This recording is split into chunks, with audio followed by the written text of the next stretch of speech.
Level 10. You heard him. All right. So, yeah, quick recap, even though I was kind of going over it, but I guess for Jared's sake. Last session, you guys went into the mines. You saw that it was filled with multicolored tourmaline gems, like veins of them into the walls. There was evidence of rats, humanoids, and reptilians moving through there. You fought some diseased rats. Groff contracted a disease. So did Marcus. Oh, that's right. Marcus is also diseased. Oh, yeah, sorry, it wasn't Neil Gurley, it was Marcus. Yeah.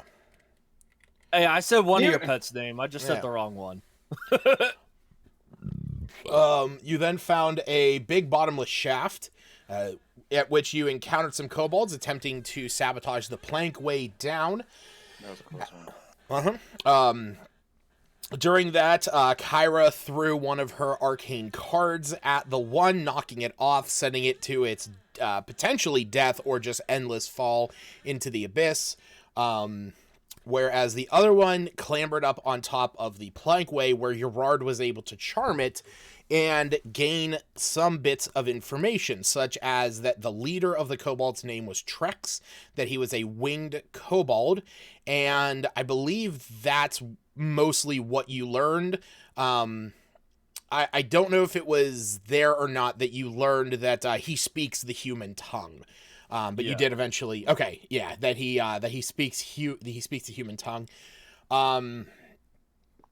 And on top of that, you also oh shit. The menu's gone. There it is. Good. Yeah, it was also there that Smith went over and just split that one in half with his sword, which is now glowing because Kyra cast light on it.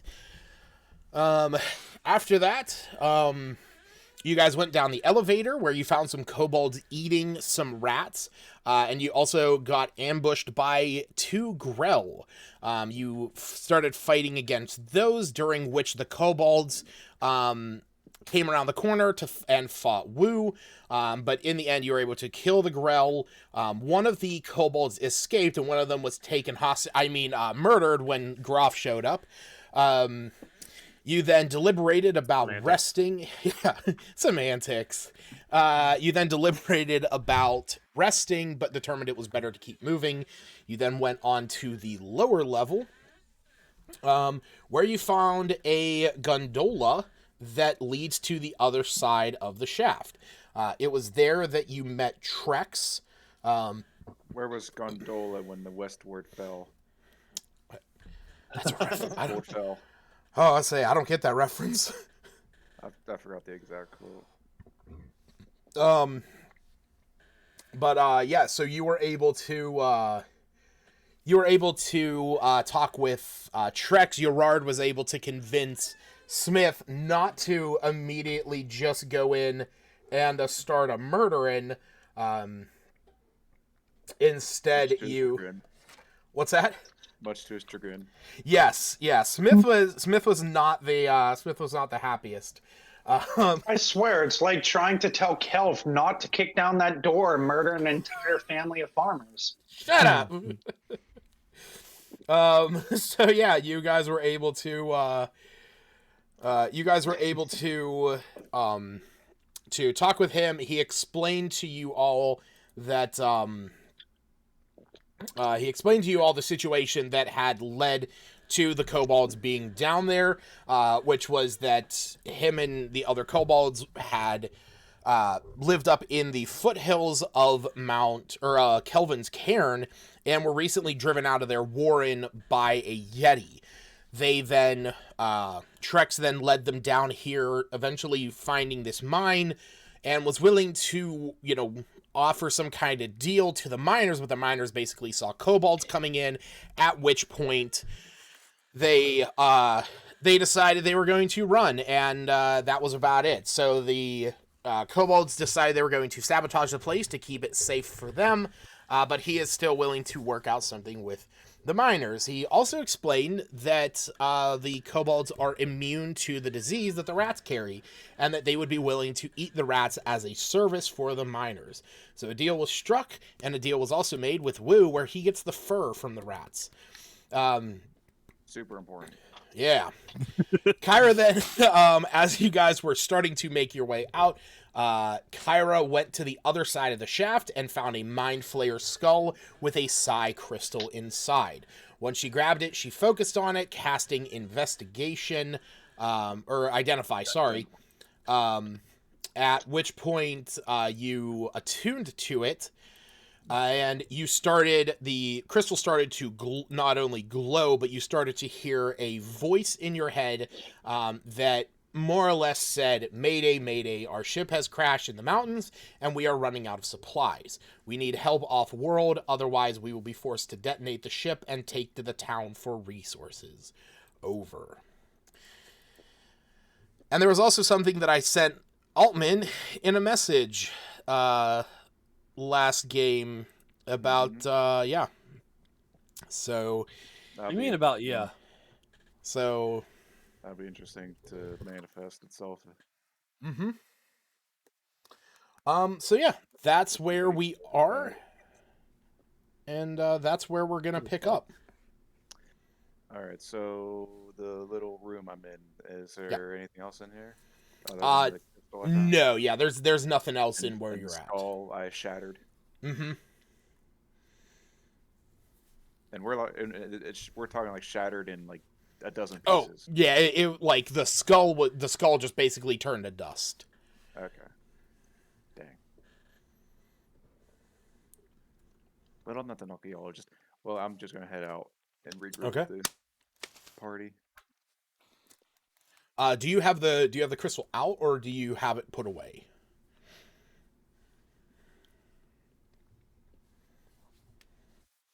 Just kind of in my hand. Yeah. Okay. So yeah, you get, as she's flying back over, you all see that Kyra now has a crystal in her hand. It's not like this tourmaline that we've been finding around here. I decided to pick it up. Well, actually, it was embedded in, would you believe it, a Mind Flayer skull. There's something spooky going on in this mine, lads. I've never seen a mind flare, and I don't think I ever want to. I've heard stories. A lot of times, that's just what they are, stories. To scare them young kids. And me. Well, from what I've heard, it's quite effective because they eat brains. And me. No, don't worry, Groff. If they eat brains, you might be okay. Oh, okay. Well, that's all I Hey, found wait. down there, and the other area was just some other room. No. Not because you're brainless. I heard they're really allergic to mountain chocolate. Oh, well, we got plenty of that. But I'm definitely feeling a bit claustrophobic in these mines. Shall we head out? Agreed. I don't see why not. Besides, we got to let our friends above ground to know some new developments. All right. So as you guys start to make your way back upstairs, back up to the second level, you eventually get to this spot where the kobolds that you guys killed are. And once you get there, the Trex and the is basically looking around. He sees the death that is in this room. And he looks at all of you and he says, he kind of like sighs and he goes, now, you said that you had to go and convene with your allies at the entrance of the cave. Yes. There are believe it or not, there are other humanoids preventing us from trying to get in here. For other political reasons that don't really have much to do with you, but... I understand. Well, if you wouldn't mind, you are more than welcome. You're welcome to stay if you wish. But while you head up there, I would like to, say some words for our fallen brethren. We understand death is a part of the world we live in. but we would like to pay the respect and reverence to those who have given their lives today so that we may find a better future for tomorrow. Sorry. He looks at you and he kind of nods his head and he says, believe me, I understand. Again, death is unfortunately a part of this world, and especially in these tumultuous times, it's often something that is unfortunately unavoidable. They scared me. Yes. Well, with the limited information and poor communication skills of the miners that were given to, the poor communication skills of the miners and the limited information and slivers of truth that they gave you, that is what we shall attribute this travesty to. But as I said, we would like to say some prayers for them. When he says that, you hear one of the kobolds that's standing over here. I'm gonna have Nigiri here. Playing in the blood. Yeah, like he's like kind of like stepping through it. You hear one of them go, in common, says, "Prayer," and he looks over at Trex, and Trex says, "Yes, we will pray." And then they start mumbling stuff in Draconic.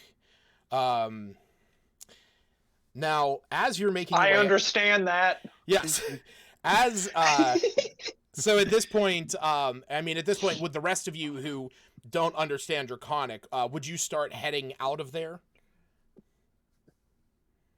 Yeah. Okay.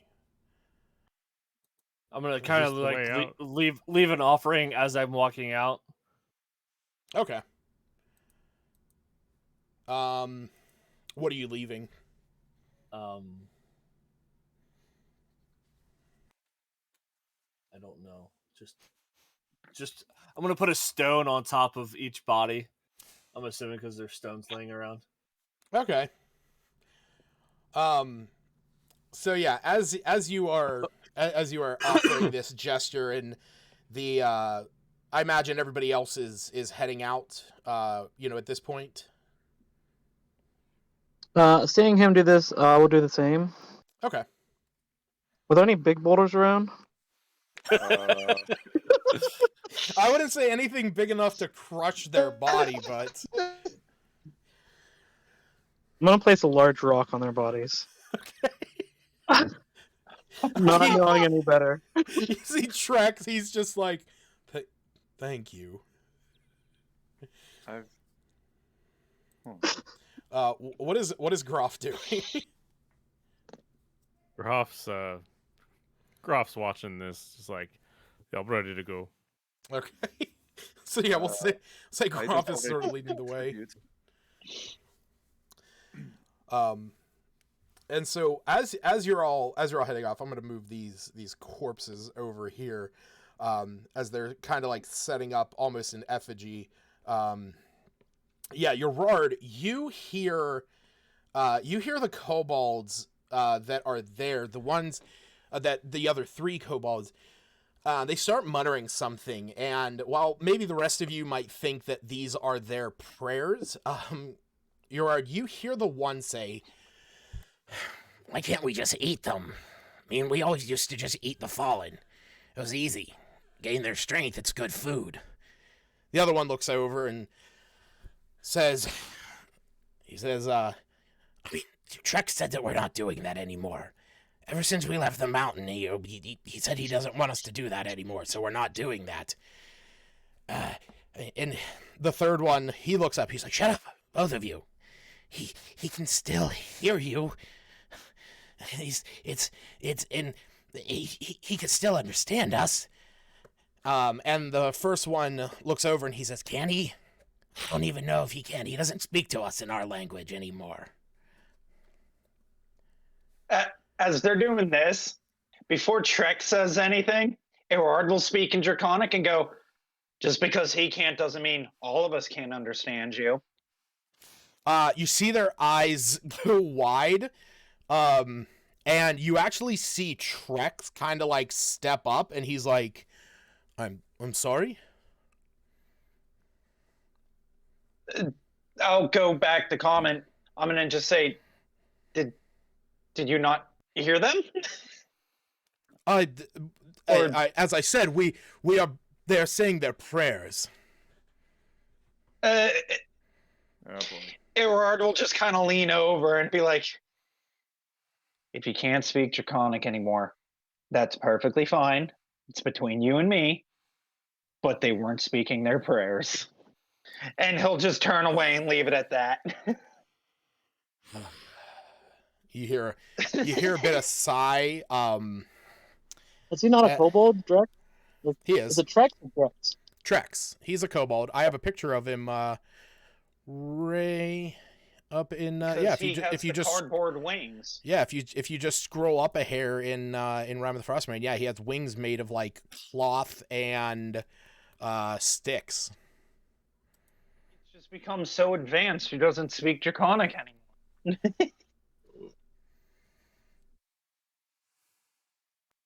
Or he's lying and we should kill him now.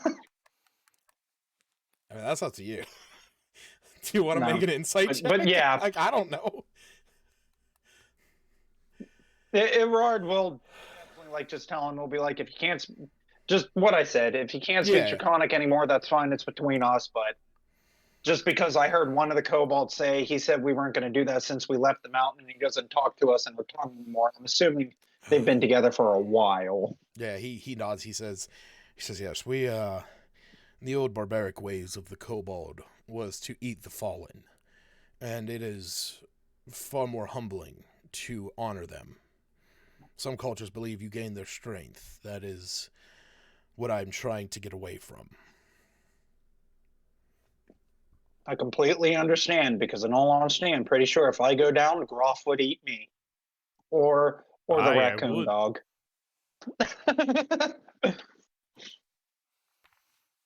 I heard my name. What are you talking about back there? Nothing, Groff. Don't worry about it. All right. And we head on out. Yeah, you as soon as you do, you see who what's everyone's? Yeah, we'll say Gruff, like, came back, people are starting to make their way up. He's like, who said my name? And Urard, he's like, no, let's just go. And Trex almost breathes a little sigh of relief. What was that about, Urard? He thought the kobolds were saying their prayers, but We're out of the room at this point, right? Yeah, we'll say that you guys have. I'm just gonna reveal the map at this point because, no point in worrying about that. So you guys can just. I jumped down the abyssal hole. Yeah, dive down the hole. Be careful at this bridge. I don't know how much they damaged it. Yeah, you could see that it would, like, you guys stopped them before they did, like, any major damage. But yeah, we'll say that, like, once you guys get back to this processing room, that, you would have a moment to, you would have maybe, like, a moment to talk as everybody else is making their way over there. Okay. So, Urard, what was that about? Speaking Draconic to them? I have a hunch that Trex might not be who he claims to be, but I'm not 100% sure because he looks like a kobold and the kobolds seem to respect him, but I don't think he can understand Draconic anymore, to where he thought they were saying their prayers. They were more or less kind of not bad-mouthing him, but questioning some of his methods, as from what Trex said, apparently kobolds used to eat the ones that they killed or died in battle to gain their strength, and he wants to be more civilized than barbaric. Interesting. It's just something to think about, I guess. It is something to think about. Oh yeah. I don't know. The last time he used Draconic, he summoned an ancient white dragon and it killed the good doctor. True. Well, the good doctor was dead long before that, but Emotionally. Emotionally and mentally. Nah, he was just sleep deprived. Yeah. Oh, that's right. Erard's the only one that ever noticed him popping prescription pills. Alrighty then. So with that, if there's nothing else that you want to do while you are down here in the mine. No, let's head back up. Yep. Nope, Okay. Nope. So you guys make your way back up to the mine Making our way entrance. downtown. Making your way downtown. Walking fast. God damn it. Sorry, no, I'm trying to pull up the map that I had before, but it's the map where Wu had cast Enlarge Reduce on himself. Here we go. So, you guys make your way out of the cave, and you find the guards out there. They are all standing pretty much right next to where the entrance is. They can start hearing your footsteps coming up, as well as the light gleaming off of Smith's sword, as well as off of Kyra's clothing. And they all kind of come and stand at attention as you're making your way out. And it's they all look up and they see you and they say, well, is the mine clear? Well, Well, we've got the new development here. So the kobolds in there, they're led by one who is more intelligent. So we spoke to him, and it turns out that they came to this mine because they were driven out from their warren by a yeti. Oh, so you killed them? We didn't kill them, not all of them. not quite. Oh. They want to We, enter diplomatic relations. yes, we've noticed that there are diseased rats in there, and kobolds can apparently eat rats. You see, Yeah. When you say that, they all kind of like raise eyebrows a bit. It's They're all true. kind of like looking at one another, and the one, he looks at the other one. He says, "I've never heard of diseased rats down there." As he's questioning that, Erard will just kind of hold Marcus up like you would to a normal cat and just be like, yeah, he got bit. He might be rabid, I'm not sure. And he turns him around to show the bite mark and the infection. It's like, Yeah. so we're going to need medical assistance, by the way, but here's your proof. Yes, I see that. I'm sure Marcus loves being manhandled like a Yeah. small cat. Totally. Me too. And you can see that Wait. you can see that he's definitely a lot weaker than now in this current state. So there is a little bit of, like, give to him as you're picking him up. We And need the medical assistance sooner than later. and they look at him and he says, the one who's in the front, which I don't think I ever gave any of them names, but the one that's like kind of in the back, he looks up at the one that's in the front, who's the one who kind of spoke out for the group, to not be killed. And he says, the one in the back says, "Rurik, you worked in the mine. I didn't know that there were rats down there." And Rurik kind of looks back and he says, "There weren't when I was there. That's a new development. But it is That's possible." a weird floating tentacle monster with a beak. Excuse me? Oh yeah, we had some kind of tentacle monster. It had a beak. You see they all kind of mind flare skeleton. you see they all kind of look at one another and they go, The one says, I wonder if that's the beast from below that the miners were claiming they had spotted once. You mean they spotted a monster other than kobolds?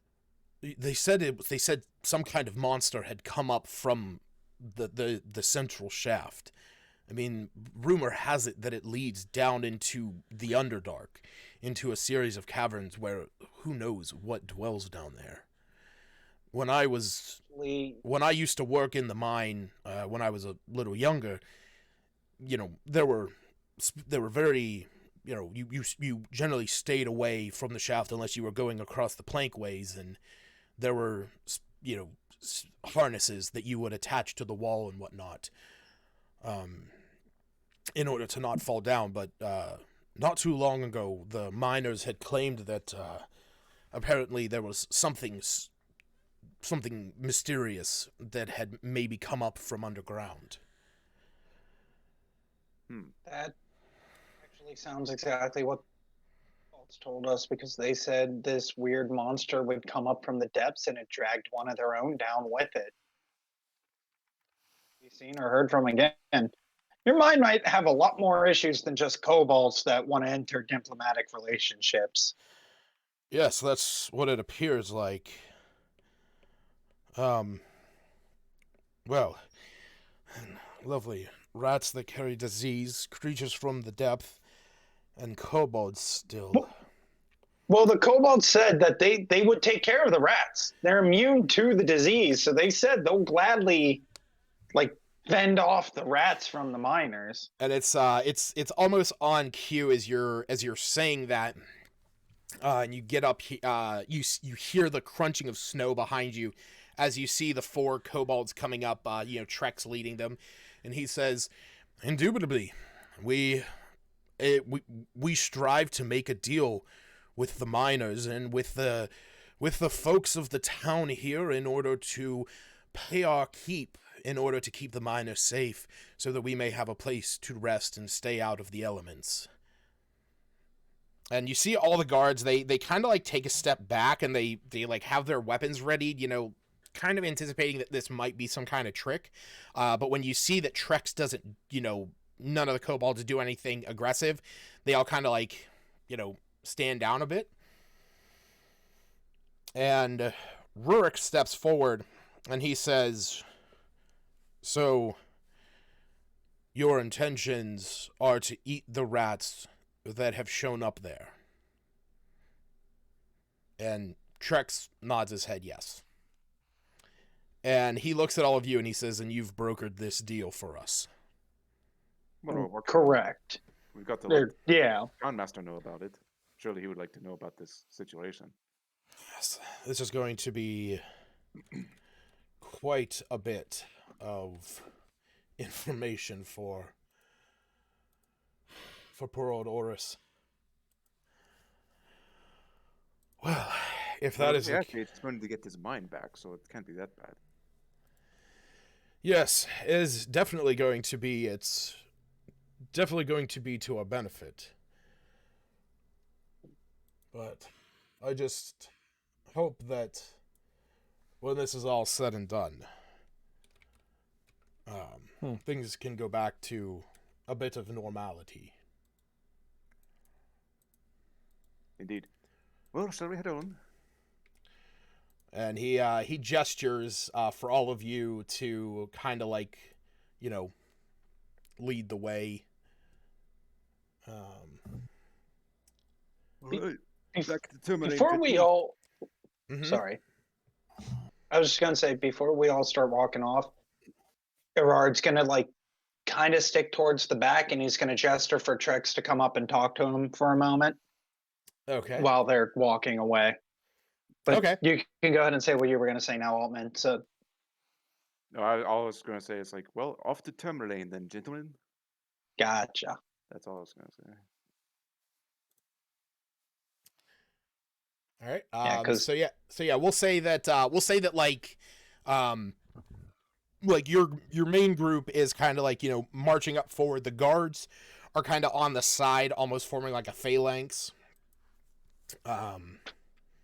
And then we'll say that the kobolds are pulling up the rear with Gerard back there talking to Trex. For what it is worth, by the way, because they did not put it in there last time, these are kind We of leveled like... up. No. These are kind of what the guards are wearing. Like I said, they're kind of like, they have more like bundling and stuff like that. And then I found this really cool image, and it's less of the clothing, more of just the look and hat of what Rourke is wearing, the one who is kind of like speaking a lot for the group. So he's Russian? He doesn't have a Russian accent. Just because he's wearing an Ushanka doesn't mean he's Russian. Oh, there. You never know. No, you don't, but you just assumed. Yeah, assuming makes you a butthole. I got All right, so yeah, you guys are walking up. Like I said, you can, you'll be making your way back to Termaline pretty quickly. It's not too far. While walking back, this is where Ward will be walking with Trex, and he'll be like, "So, when did you lose the ability to speak Draconic?" And this is wherever he trails it into his next question of, was it by chance when somebody promised you a higher intelligence? He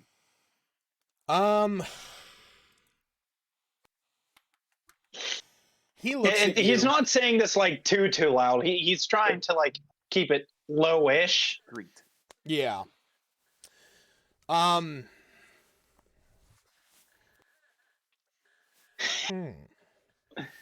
He kind of like looks back at the other kobolds. There's only 3 of them following up behind him.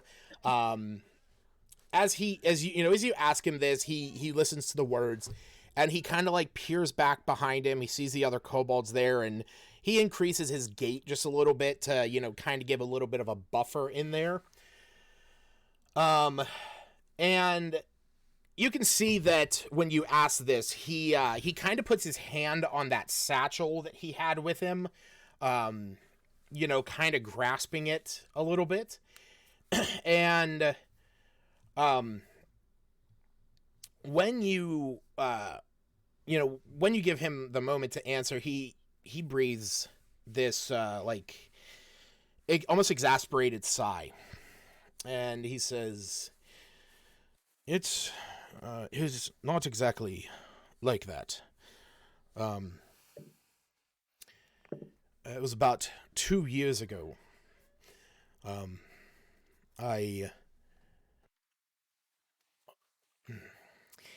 It was about 2 years ago that I started wanting to better my clan. I had come from a kobold settlement farther out to the east. We had a winged kobold leader, and I saw him with great reverence, and I wanted to be much like him. Fortunately, and he kind of like looks around and he says, "You might not have noticed. The wings are not real." I'll just like lean over to him and just be like, I could have never told the difference ever. Yes, I tried to make him look as realistic as possible, but it was some time ago that I found myself in a situation where I was forced to leave my settlement, make my own way. During that time, I had to learn to survive on my own, finding settlements and whatnot. Most people are fearful or hostile towards kobolds, but I found a very kind sage at one point, who was not afraid, was willing to help me, teach me. He was able to explain to me the language of the humanoids to a better tongue, so that I could communicate and facilitate my ideas on a more comprehensible level, rather than the broken common that is often spoken by our kind in the midst of dire situations. Beyond that, the tongue of the scaled blood is still somewhere within me, but it is, how can I say, it is almost locked away, put to the side for the time being. It's been a little while since I needed to use it. The kobolds here, they see my language, my use of a more sophisticated common tongue as a sign of higher being. I was able to aspire to the role that I sought to be.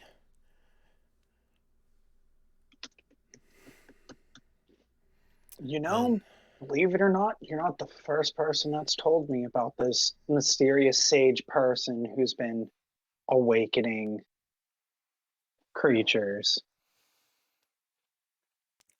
I mean, I was not awakened, per se.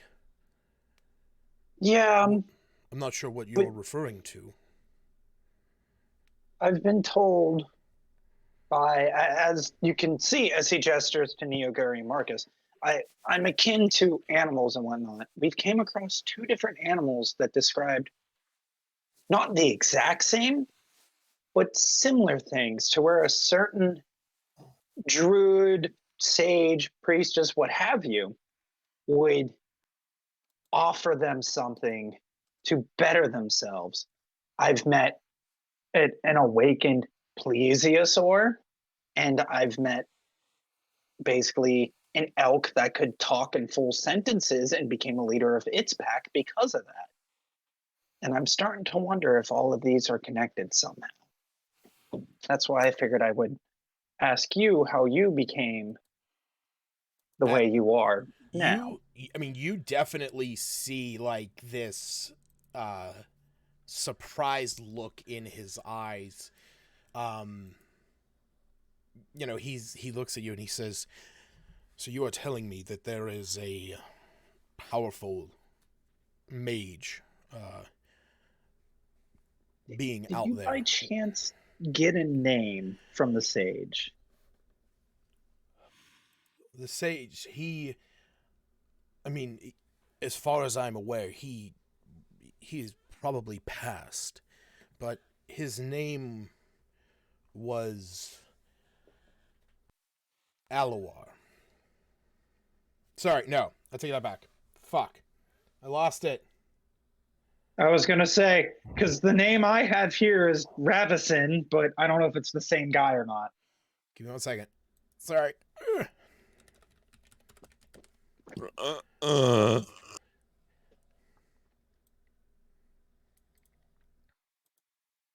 Also, I'm assuming that was Aaron's way of saying he's back.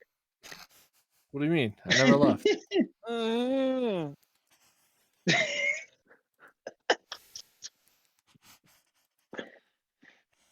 God damn it, Justin. He was too quiet for too long. Yeah, really. He says, he kind of like stares off into the distance, takes a moment before answering, and quietly he says, Hoven. Hovenor. Hovenor. Not Hodor. Hodor. Hovenor. Hold the door. Hold the door. Tragic. He was a good guide. You can when he says that, you almost get like this sense of lament in his voice. Okay. Sorry for bringing up the past and whatnot. I just wanted to make sure it wasn't the same person. No, I understand. But I still think this might all be connected somehow, some way. Potentially. I would be...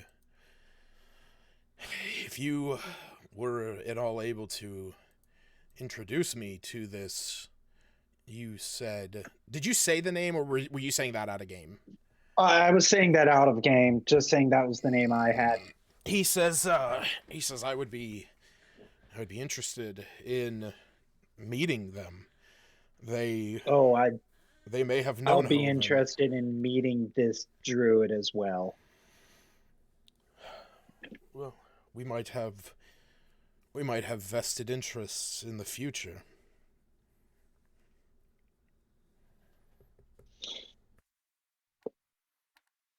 That's all I wanted to know personally, was because it just popped in my mind. I'm like, he's speaking common and he seems to be more intelligent. I wonder if the awakened thing was connected at all. I fully understand that.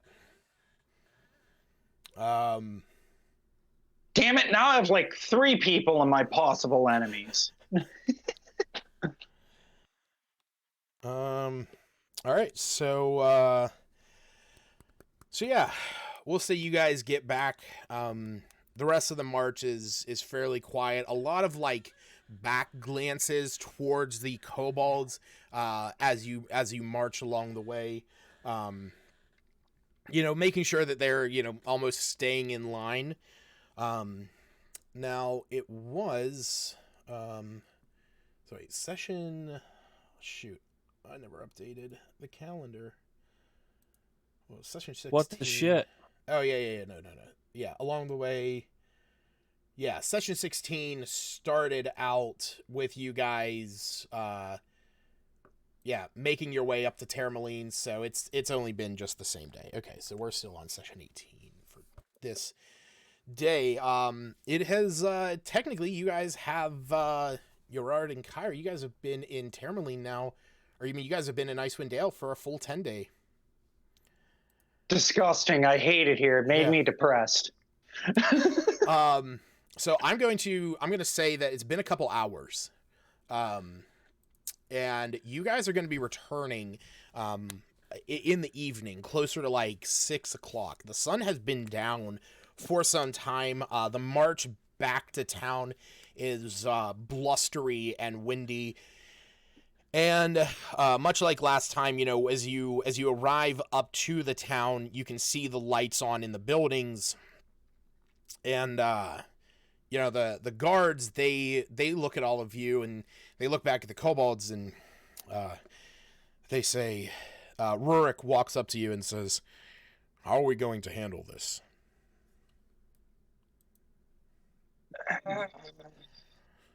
I mean, should we go immediately to Townmaster Mastiu? I feel like that would be the safer bet. Oh, sorry. No, I'm agreeing. Oh, Let's get this business done. and while that's going, Gerard will be like, "Is it actually possible for me and my good friend here to go see that doctor about the disease?"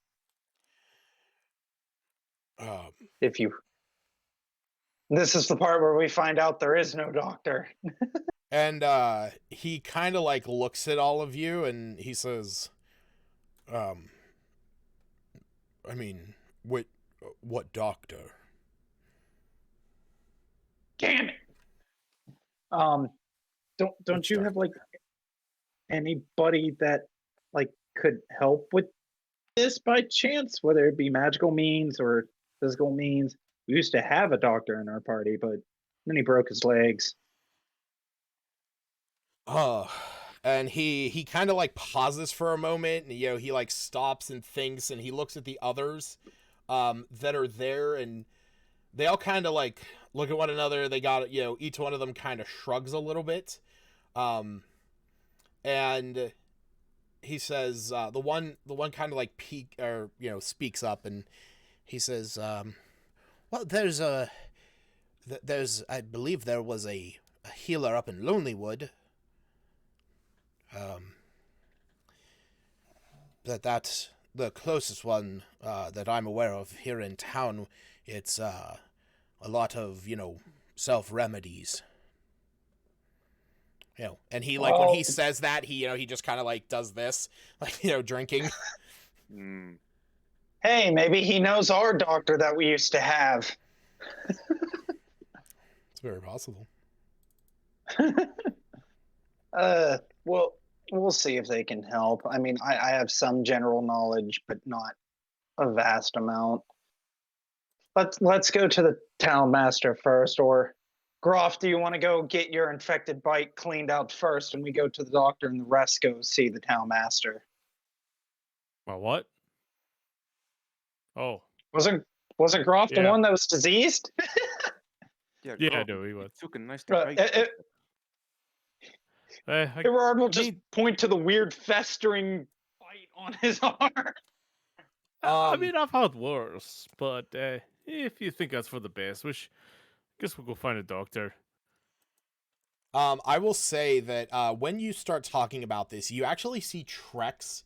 He kind of takes a little bit more of an interest in what you're saying whenever you bring this up, and seeing Groff's bite and the bite on Marcus. And he goes, it would actually not be very difficult to find the necessary wild supplies to aid in the treatment of that. If these two were bit by the rats in the cave, they have contracted a mild form of syphilia. Oh, excuse me? Look, I've had that before, and that's not how you get that. I had a feeling. I had a feeling that something like that was going to come out. It's again, it is actually a being that it is something that I have a fair amount of experience with. It's actually not that difficult to create a concoction that would heal it. We would just need to find the appropriate supplies, as well as finding somebody. I really hope you're not going to say mushroom noodles. I got some of that. The Really? I thought we got rid of that. it's I can get more. and he kind of like looks at Kyra like almost stammeringly and says, are you aware of it? The ringings of Phallosopithecus? No. Gerard just instantly brings his hands up to his face. Not again, not again, not again. Well, tell us, Trex, so that we could help our friends. Well, What's the concoction you speak of? it's quite a it's quite a fairly simple concoction. It would just be the one second. I gotta pull up the pictures. Why is it every single town they go to, they find more and more people like Groff? Groff's just ahead of the curve. That's what you want to call it. I need this one. There we go. And he says, well, it's a very simple concoction. There is 3 main ingredients. The process by which to actually do it, I know the process, but it's been quite some time since I've worked with any kind of herbs and whatnot. So you would be better off finding somebody who is skilled with that. But there are these this fungus that grows across this northern region. It is known as Felis impudicus, I believe more commonly known as stinkhorn. What you do is you wring it out. You get the internal secretions. It's a very vibrant yellow liquid that you are able to get from it. After that, you would need to find some coprolite in order to pulverize it to add to this, as well as some brown moss, also known, or Mons moss, which is often found growing on the top side of rocky outcroppings at the base of mountains and foothills. But you take all that, you combined it, you grind it all together, set it into a base liquid of water, and then after a few days, it should be ready.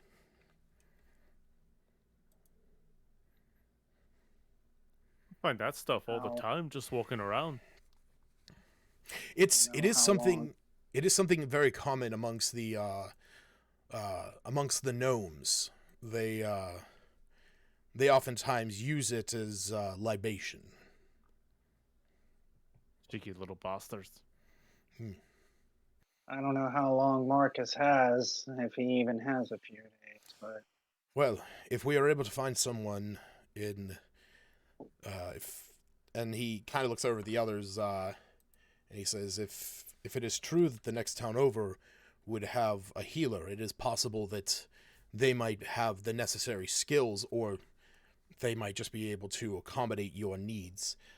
I can only give you the information that I know, almost wanting to repay my debt to all of you for helping us. We appreciate that very much. But we still got some business here. yes. Hopefully, Townmaster is still in the tavern where we last saw him. The guards mostly shrug their shoulders and they say, it should be the case. He doesn't go much else anywhere right about now. Well, I guess the tavern's the next step. All right. Yeah, here. I'm gonna put those ingredients here in the.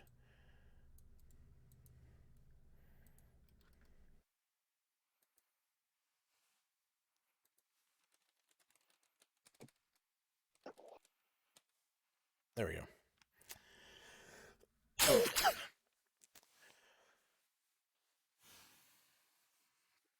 Okay. So with that, you guys make your way over to the local tavern known as the Blue Clam. So I gotta pull that back up. Yeah. So as you guys make your way over there, you can hear a bit of like rowdy conversation going on inside, as there's some lively debate going on in there. As you all make your way up there, you could see the townsfolk. I mean, again, lights are out, or the sun is down. Lights are on, and there aren't really many people out as the wind is kind of blowing in heavily. The guards are, making their way up to this place, and they kind of take a stance right at the door. As Rurik goes, he hears the commotion. He kind of puts his hand up for you guys to hold back a bit, and he looks in, and he says, "Oh, what is this?" And you see one of the other guards. He says, "What's going on?" And Rurik looks back. He goes, "Paladin's in there. He's arguing with them again." Shit. And he looks back at all of you, and he says, "Well, I quite hope that you're ready to face the man who put us up to this." Hearing that and knowing about the people with the seeing them with the tattoos, the same as the previous townmaster that has been more or less hunting Gerard across the tundra, Joe would be like, "Oh, I'm more than ready." And then I would also like to then use Forge Elemental Weapon. And this is an odd question, Lucas. Uh-huh. Since I can pick the following types of elements, and I've been mostly doing fire, with the new disease spreading, am I allowed to create a poison elemental weapon? Nope, because poison's not technically an element. Damn it. Well, it says right here, the following types of damage are considered elements for the spell. Acid, cold, fire, poison, lightning, piercing, slashing. Oh, is it? Okay. I mean, if it says it in there, then yes. Yes! Okay, yeah. No, that is the case. I'll say, if that's what the spell says. It's been a while since I looked at it. Yeah, because we've mostly just been doing... It was easy access. Yeah. Yeah, no, that's fine. Sweet. Okay, I'll do poison then. All right. Give me 1 second. I'm gonna try and. I always try and like group all my shit together in Chrome.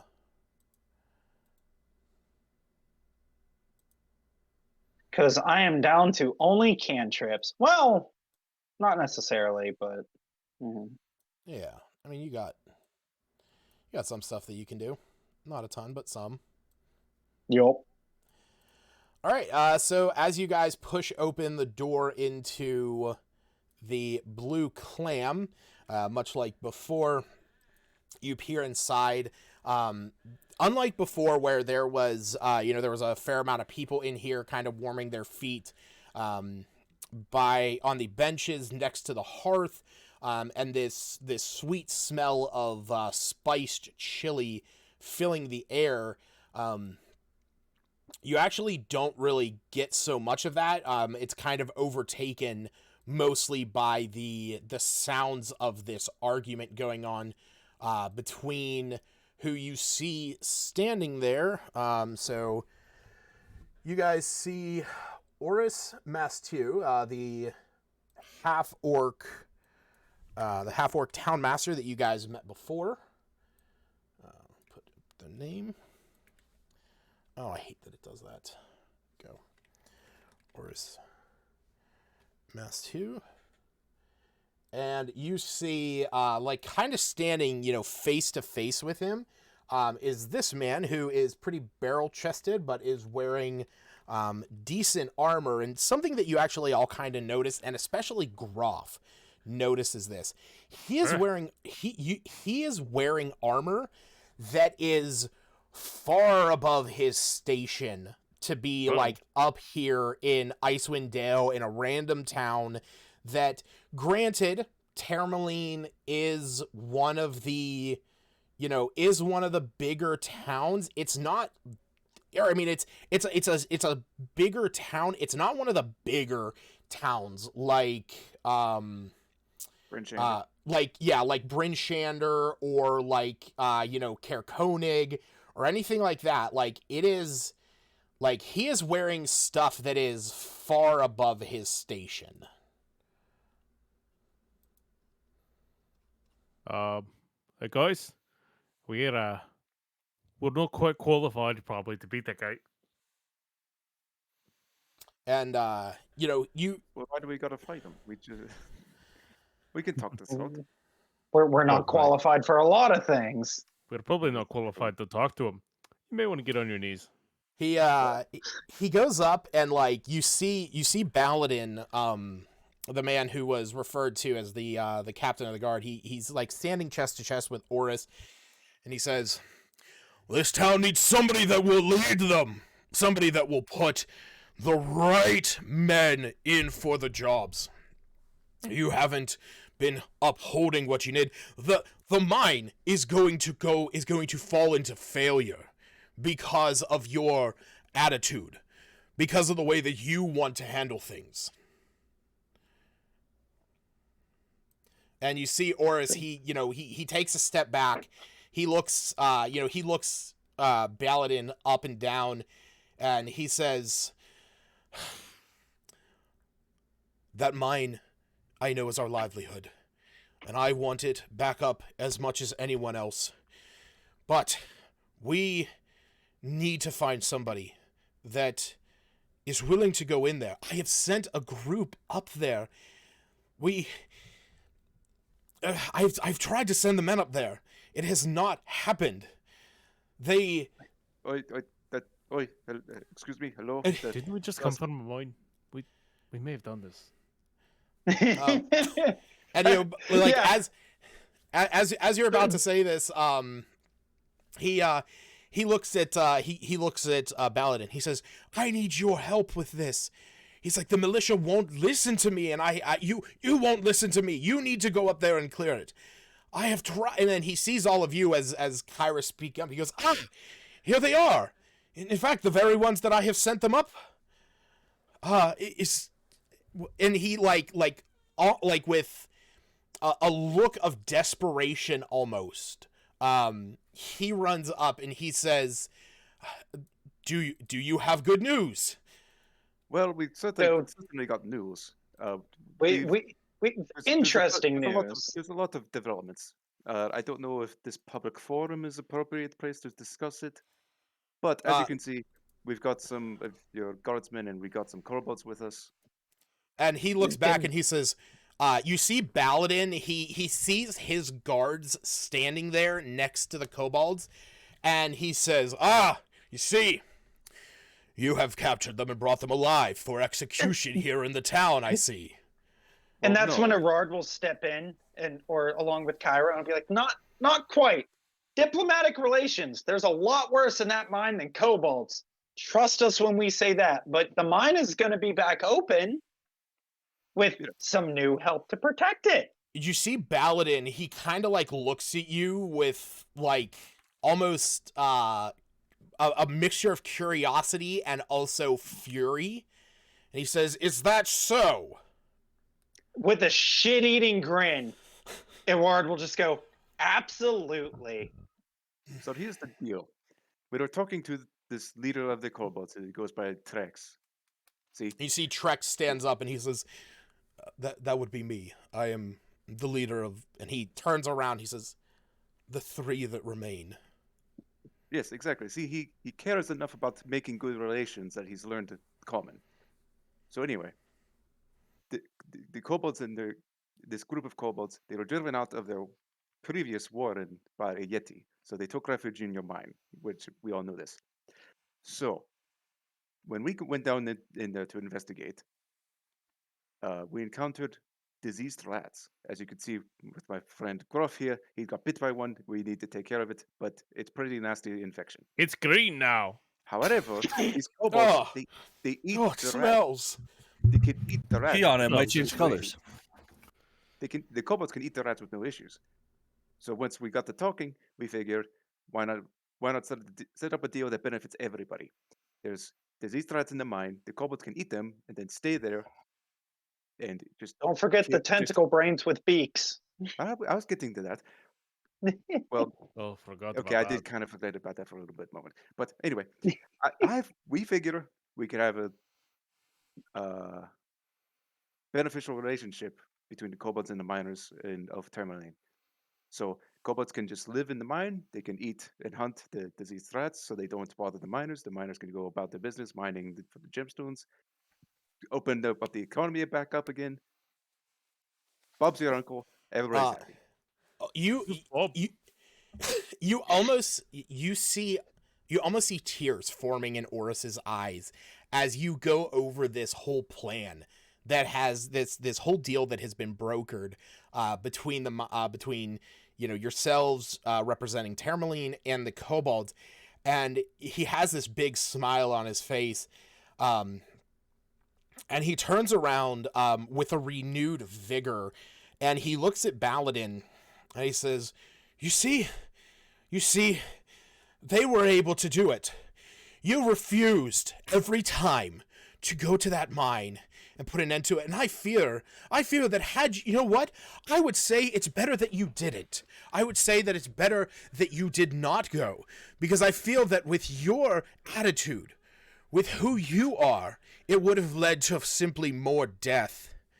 Speaking of that, as my friend Yurata is saying, there were some weird monsters we encountered, potentially from the Underdark. We're not sure. They had tentacles, which is scary enough for me. That's something you might want to investigate. Oris, Perhaps the fellow with the murder in his eyes can go in and wipe out them out. If you so choose. Oris kind of like when he hears you say that, he like leans back. He says, "There was actually something in the mine." I mean, it's dead now. I mean, that's not the only evidence. I did encounter a skull of a mind flayer. So perhaps the Lord will lean over off. and just whisper, "There's some weird shit down there. You might need the kobolds as extra hands as guards as well." Well, so you might want to close off a couple of parts of the mine. See, well, we'll have to conduct an investigation. It will take a few days in order to get everything in order. And he turns around, he looks at Baladin, and he says, "But I think that resolves the issue. I believe that the mine is safe. We will begin the investigation, and the town is rightfully back in order. Would you not agree, Captain Sternhorn?" And you see the captain. He's like standing there with gritted teeth, and he's eyeing up each one of the guards, each one of the 5 guards that's standing there, and he says, "Yes, I believe that means that things are in order. Is that right, gentlemen?" As he says that, Erard will just sit with the same shit-eating grin. And oh no, Erard's causing problems at this point. "So who paid you guys off? Because I took quite the nasty beating from somebody that I scorched to death trying to get into the mine." You see Oris kind of like raise an eyebrow at that, and Baladin looks at you and he says, "What in the hells are you talking about?"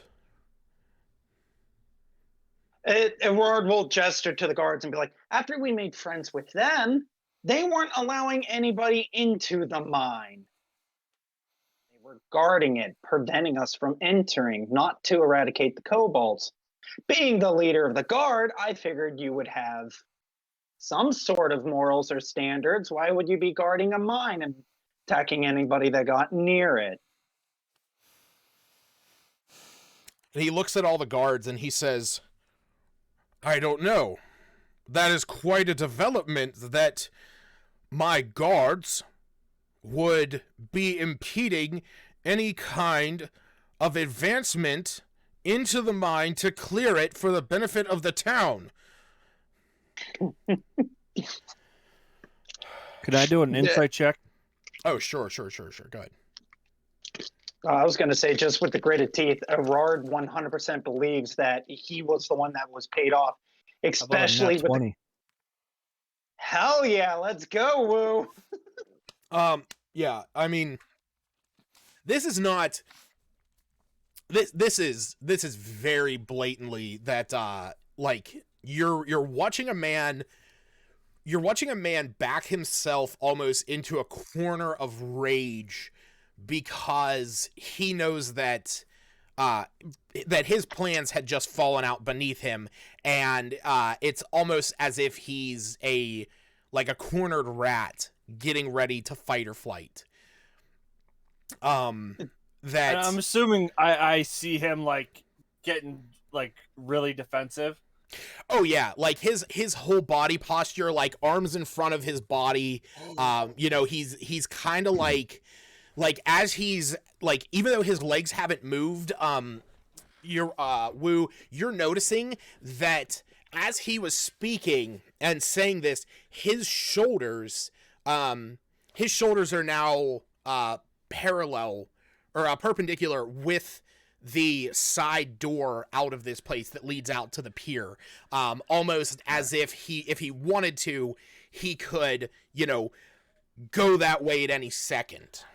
So my next question: how big is the room we're in?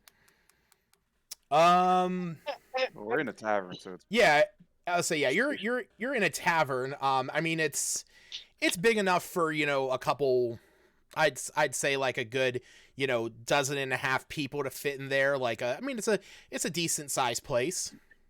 Is it big enough for somebody to transform and block a doorway? I will say it is at least 12 feet tall. So what you're saying is I can go large and prevent him from running by me, and then if he tries to, grab him by the collar and throw him up against the wall. I mean, are you growing large? I am.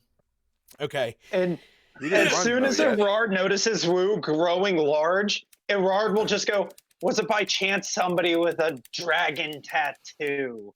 Captain of the guard. Gerard, roll me an insight check.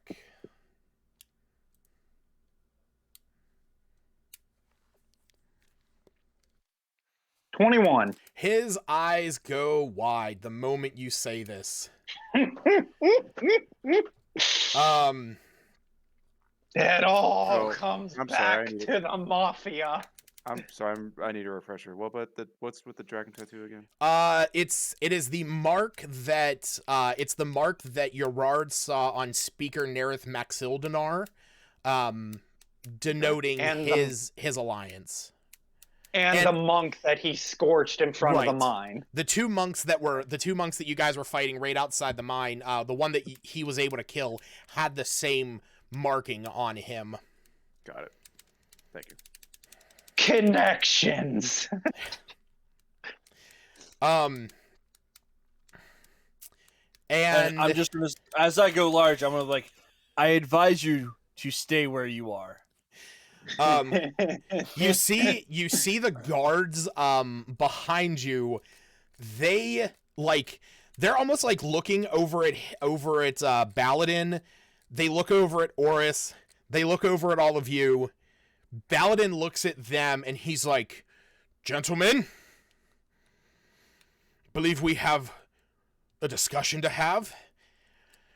And you see the guards, they all look at him. They look at Oris again. Oris is looking at them like, what the fuck is going on? They look at all of you. They see Wu now twice as big, like whenever you guys fought the guards.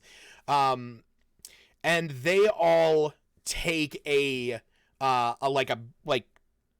bastion. They form a bastion around the main door leading out of this place. And Rorik steps forward and he says, Captain Sternhorn, you informed us that we were to stop anyone trying to get into the mine to clear it. You told us that this order came from somebody of a special interest.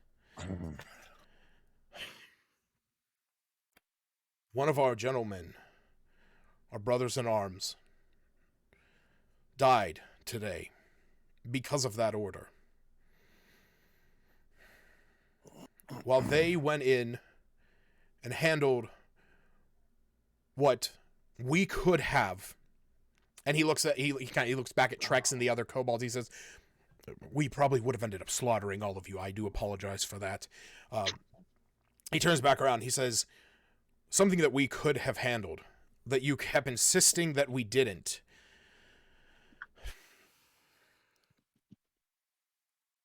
What is this about? Because we have lost our confidence in you." And Baladin looks at all of you. I just can't believe this captain of the guard is getting frightened by this small child that's ratting him out. Well, That's the power of information over him. yeah, and Hell that's it. yeah. It's literally the things that you have brought up. But it's also, yeah, there's other factors that have played into this. And he looks at you and he says, he looks over at Oris and he says, "Well, Oris, I see that you have gotten things your way." And he takes the insignia on his chest that bears the symbol of Termaline, which is this, and he says, I can see that I am no longer wanted here. For that, I shall take my leave. And he looks at all of he looks at everyone, like almost trying to figure out a way to get out of this place. Well, why don't we sit down and have a chat over some ale? There's a lot of questions I need to ask you about your employer. And he looks at you and he says, those discussions will not and cannot happen. My discussions with them cannot and will not happen. Wait, say that again? Basically, he's just saying that just like how the discussions between his employer and Erard himself, assuming it's the same guy, cannot and will not. Oh, no. He's saying the discussion between you and him. Yeah. Baladin's saying that the discussion between you and him is not going to happen. Gotcha. And Erard will just say, and why is that? Because I wish to leave here with my life.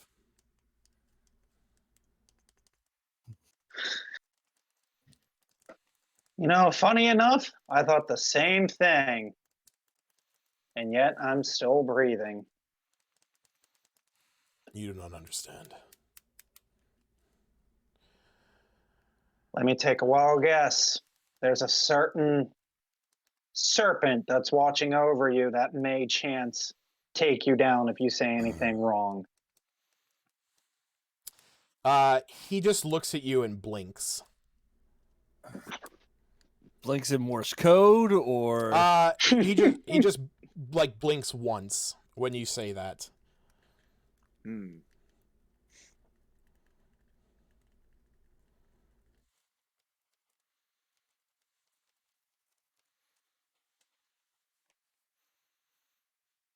Well, this is tense. I'm gonna go get a drink. Trex is standing behind all of you, and he's like, I was going to say the exact same thing. Might I join you for libations? Yes. Since I don't have to do anything for it, I'm going to use Speak with Animals and just speak in the flying snakes, or just for it to understand me, and more or less just say, if you are around here, and if what I believe is true, might as well show yourself now.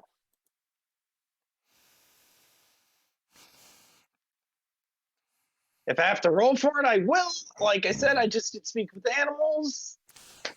I know I'm backing the DM into a corner with my bullshittery. No, Wait until I use animal friendship and peace bond. I just don't know how I want to see this play out more.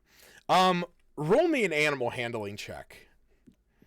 I can add my intuition die to that. Yes, you can. That's 18, and my intuition is what? Just your intuition, I believe, D4. Is it a D4? Yeah. 21.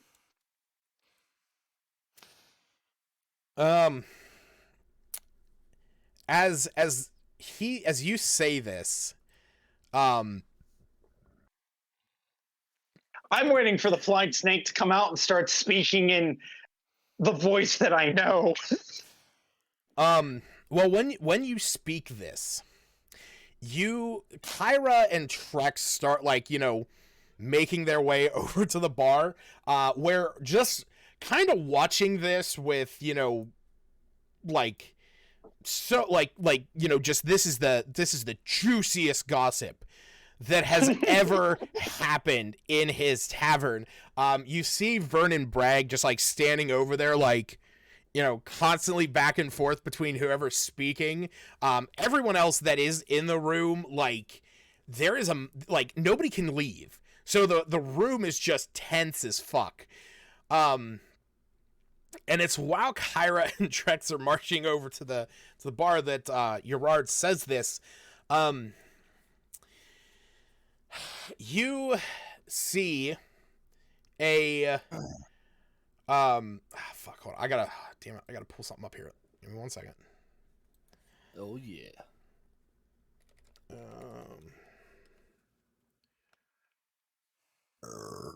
Yeah.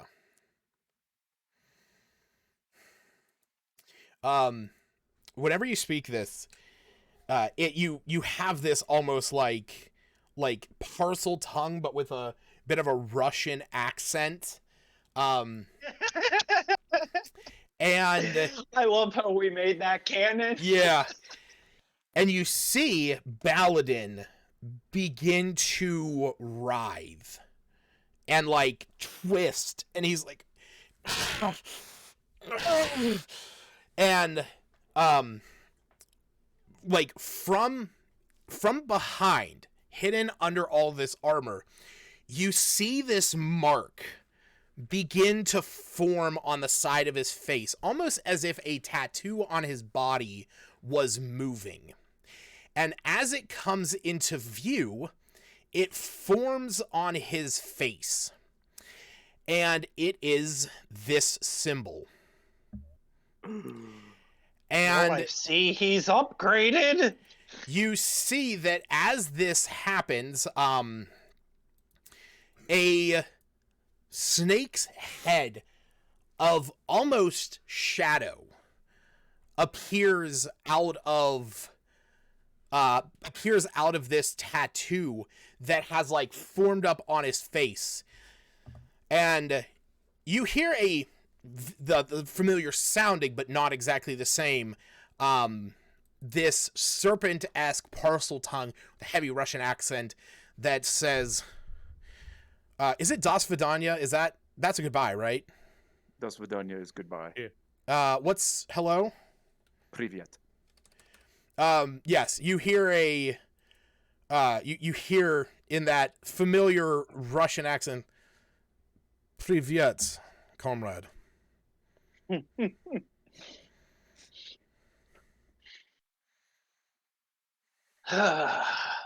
So Baladin said that? No, the snake did.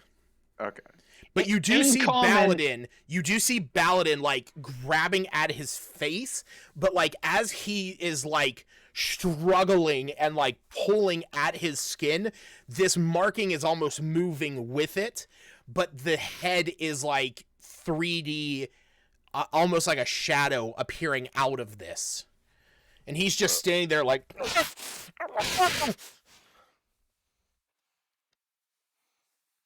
In common, Aurora will just go, I see he's upgraded, how he keeps watch on people. What I say? Back in like the parcel tongue Russian, and he'll be like, I mean, you were employed to kill this man if he said anything of your employer. I say, let's have a talk, because I know your employer wants to have a talk with me. As I'm saying this, I'm casting friendship, which I can also do at will. So you can do that at will, but there is something about this. If the animal's intelligence is higher, or if it is not considered an animal, beast, or monstrosity, it will not. Correct. So it's none of those. Got it. Yeah, as you do this, as you try and use animal friendship, you realize there's like normally It's whenever not you would an cast animal. this, yeah, you would almost form that, that connection. There's nothing there. It's almost as if there really isn't anything there. And that's when you hear a voice in your head that is very familiar to you as the voice of Speaker Nerith. And he said, you just get this momentary phrase of, I see you were able to put an end to it. Well, he served his purpose, I guess. Too bad. And then you see the snake's head like pull back into this tattoo, into this marking on him, and it begins right before, assuming it's still message to where I can respond back. Yeah. I'll respond back going, get rid of this tattoo, and maybe I will have that discussion with you.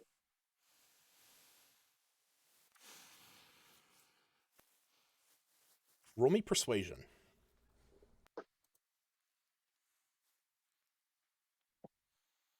Well, that was a solid 13.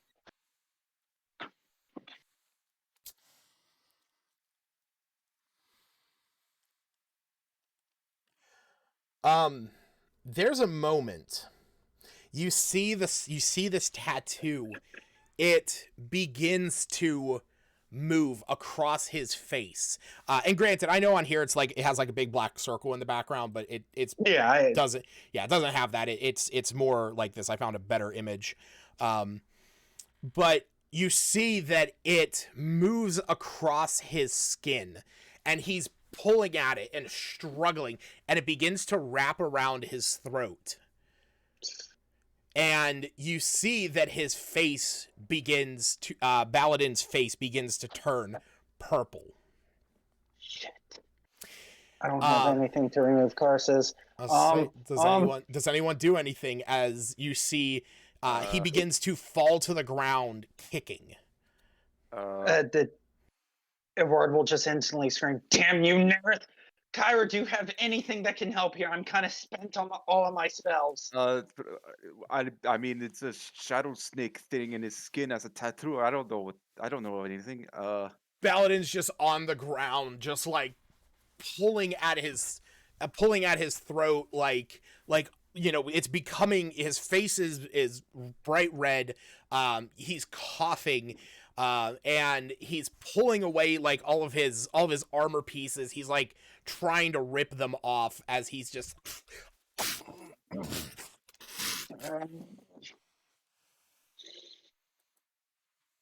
Calyrex, if you want to show your stupid little rabbit cabbage face, now would be the time.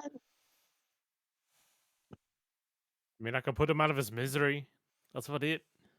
I think that's all we can do. Listen, I'm sorry. Royd apologizes to the townmaster, and then he turns to. Oh, what? I'm going to try to cast Fairy Fire on it on him because if it's a separate entity, it will light up. That's the only thing I got. You cast Fairy Fire, and you see that it is not lit up on him. Like, it's lit up as much as his own skin is. Well, technically, it would be like a dex save. Oh, I mean, yeah. I mean, he's currently being choked out. He's gonna fail a dex save. So it's not like the tattoo's lighting up or anything.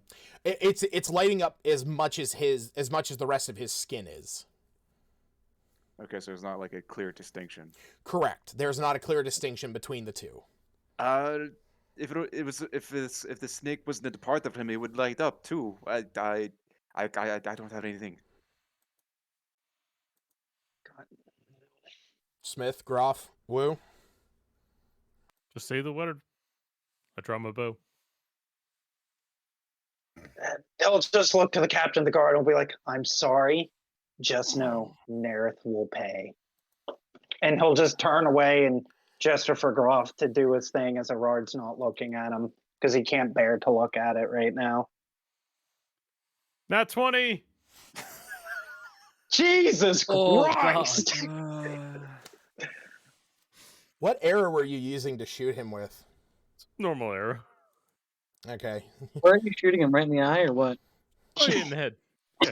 Oh, you're shooting him in the head? No, I was going to Get him say out of his shoot the misery. snake. Shoot the snake. See if you can, because either you'll You didn't pierce him say through the that. neck, killing him, Yeah. or You didn't say that. no, Yeah, I so- didn't. So Groff know. would have shot him in the head? Groff Nope. shot him in the head. Okay. Yeah. You know, it's this kind of horrifying sight. You know, you guys marched into this tavern, an argument going on between the local town master and the captain of the guard that was starting to ramp up. As you could see, people were very, uneasy with the situation. Most people had left the room except for those who were just either, so fascinated with it or just drunk in general. But bringing up this information about the mine and, Oris looking at all of you with such reverence and delight, knowing that you cleared out the mine, made a deal with these kobolds, and then backing Baladin into a corner, the guards turning on him and Wu blocking off any other means of escape. Gerard then approaching and bringing up the fact that he knows that he was coerced to do this by Nerith Maxildanar, the town master of Targos. And when you bring this up and you speak out for this entity, you saw the shadow begin to wrap around his face, greet you in a familiar tone, and you heard the voice in your head. And that is whenever you see this man drop to the ground, struggling to breathe and struggling almost as if he would rather rip out his throat. And as Gerard turns, you can hear the thudding of his feet hitting off the ground with every kick, losing more and more oxygen, his face turning blue as an arrow finds its way dead center between his eyes, killing him instantly. And the moment... go ahead. All right. Yeah. That's enough. Well, I mean, it would be 6 plus... it would be 4 plus 8, so it'd be 12. And then technically on top of that, you would also have your dread ambusher, I guess. Yeah, we'll do it again. Yeah, no, we definitely don't need to shoot the man again. I reload, but you would have double tap. You would have gotten a solid 28 points of damage just from the one arrow, considering you had your dread ambusher. But you see Baladin, just his feet fall flat. A clean kill, a trickle of blood beginning to drip down from his face as his body goes still. No. I get a second response through Messenger, don't I? Because it's 1 back, 1 2, 1 back, 1 2. No, isn't it? He sent you a message and you responded. Unless he himself wanted to send you another message. And you see the shadow, this symbol on his throat just beginning to curl around. And you see the wings of it with every pass until eventually its wings fold into itself, creating this black ring around his neck that just eventually fades off into nothing. Before it fully vanishes, Uh-huh. I'll say, knowing that Nerith can see and hear through it before it fully vanishes, Edward will say, it's still not looking back at the person, but he will say,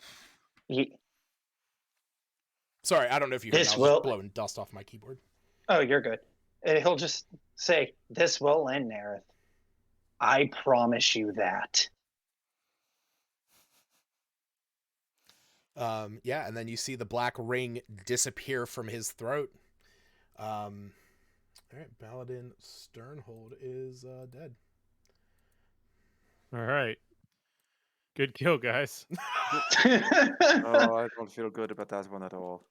Everard's just going to go sit next to Kyra and Chex and all of them and just put his face down at the bar. He's not saying anything. He's like putting his head down in shame. I'm sorry there wasn't anything I could do. I've never seen magic like that before. It's not your fault, Kyra. I'm just getting real sick and tired of this black serpent and guild, alliance, whatever you want to call it, and I'm getting real sick of Nerith.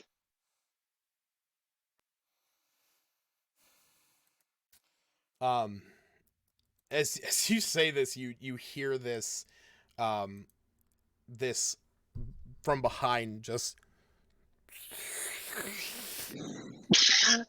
as Trex is sitting there with a drink in hand, and he says, on my behalf, that was the most terrifying thing that I have seen in at least a few years. You should get out more. I don't know if I want to anymore. Well, this is nothing compared to everything out there. Well, I mean, I suppose I would hate to experience it again.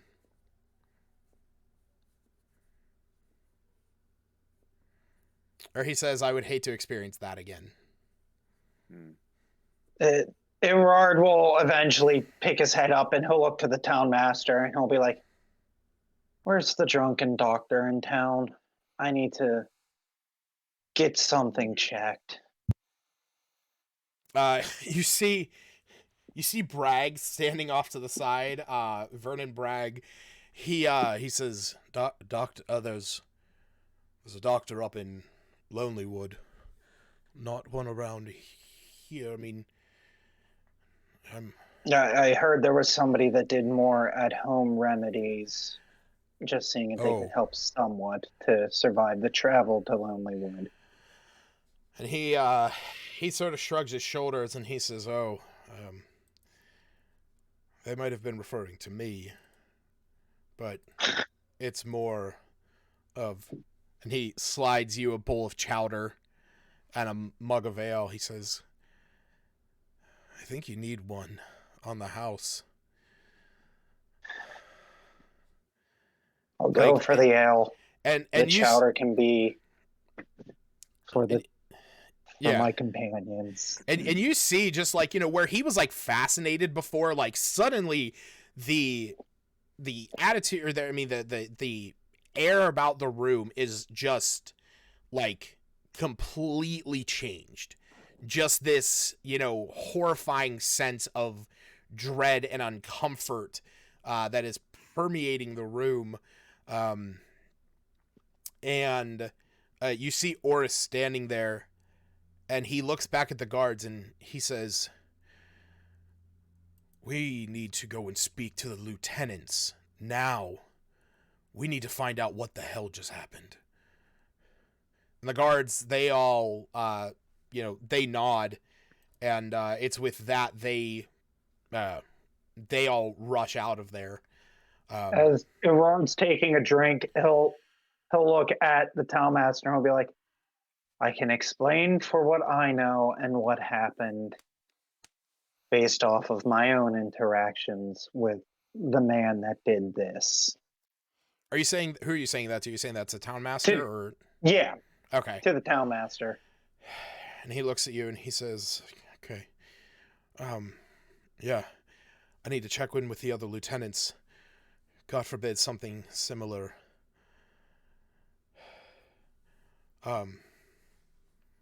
If you're needing a healer, there is someone in Lonelywood.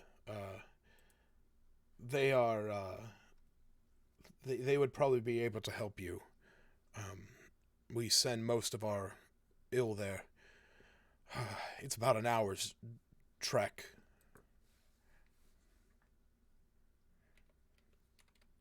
And with that, you just see him look back.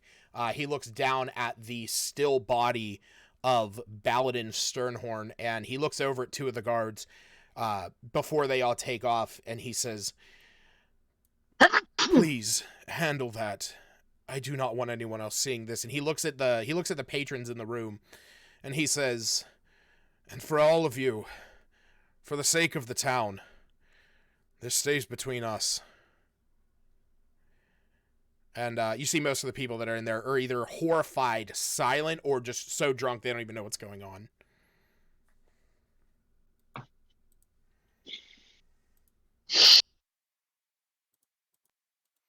I know you said it's not nighttime, but Arar doesn't know if the group's going to want to rush to Lonelywood or stay here and figure this mess out.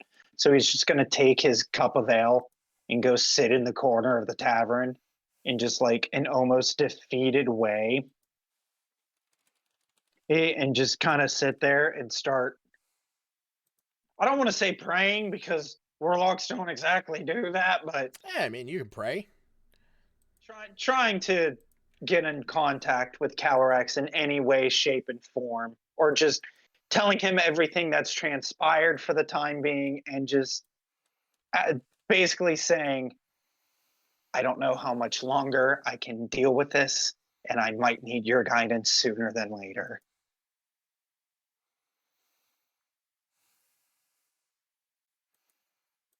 So he's just sitting there drinking his ale, doing that.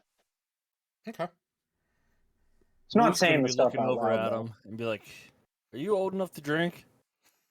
Yes, he's so old enough. He's been drinking this entire time. He'll ask him every time he picks up a drink. Yeah. And Rard will just look back and be like, at this point in the Dale, does it really matter? Yes. I don't think it does. And then take a swig from the mug. But the answer is yes, Lou. Yes, he is old enough to drink. We made him right at the legal age. Yep. This is a lot to take in. Do you think we should just rest here for the night and then head out to Lonelywood?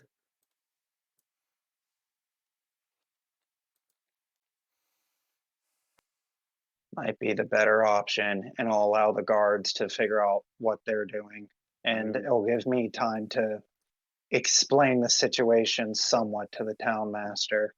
Time is just a myth. Well, it isn't, but anyway. It's like Wu just says this like almost just like try. I feel like he's just trying to say this to like really like bolster the moment. Guys, it's like no, it's definitely not. Oh man, it's very philosophical of you, Wu. Huh? It's very philosophical of you. We still have time till the end of the month for the oh yeah, dude, you have another 2 weeks. Right. But the main problem is right now. Oh wait, the clock is slowly ticking for Groff and Marcus. You mean for the new moon? Drawing? Yeah. That is in 3 days. So all right. We'll go to Lonelywood, get all patched up, and then go figure out the new moon business. Yeah, but hopefully. Back in character, I will say that might be for the best, and I can attempt to explain more to the town master. Yeah, I think that's our best option for the moment. I mean, the Groff and Marcus, we need to get that taken care of. Marcus more so than Groff. Very much so. Unless Lucas lets me increase the bond level because I spent more time with him and give him a small boost to max HP. Well, that's going to wear off soon. I'm aware. Well, as they're taking away the body, I guess I would like to play a calming tune. Try to, I don't know.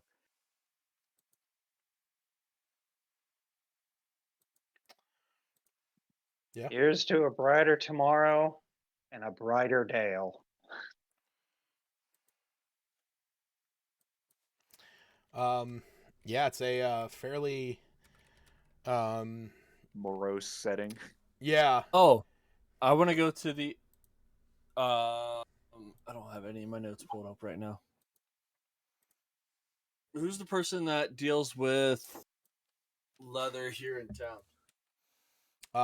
That would be Shannaray Keywaren. She'd be wearing a key? She'd be wearing a key. She's the current operator of Northern Leather Daddies.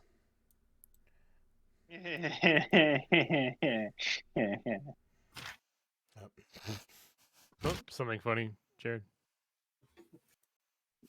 Just the initial thing of him just saying it so calmly and plainly of leather daddies. I guarantee you, I would just instantly start cracking up if I actually saw a place called that. Yeah, I'm gonna walking down the road.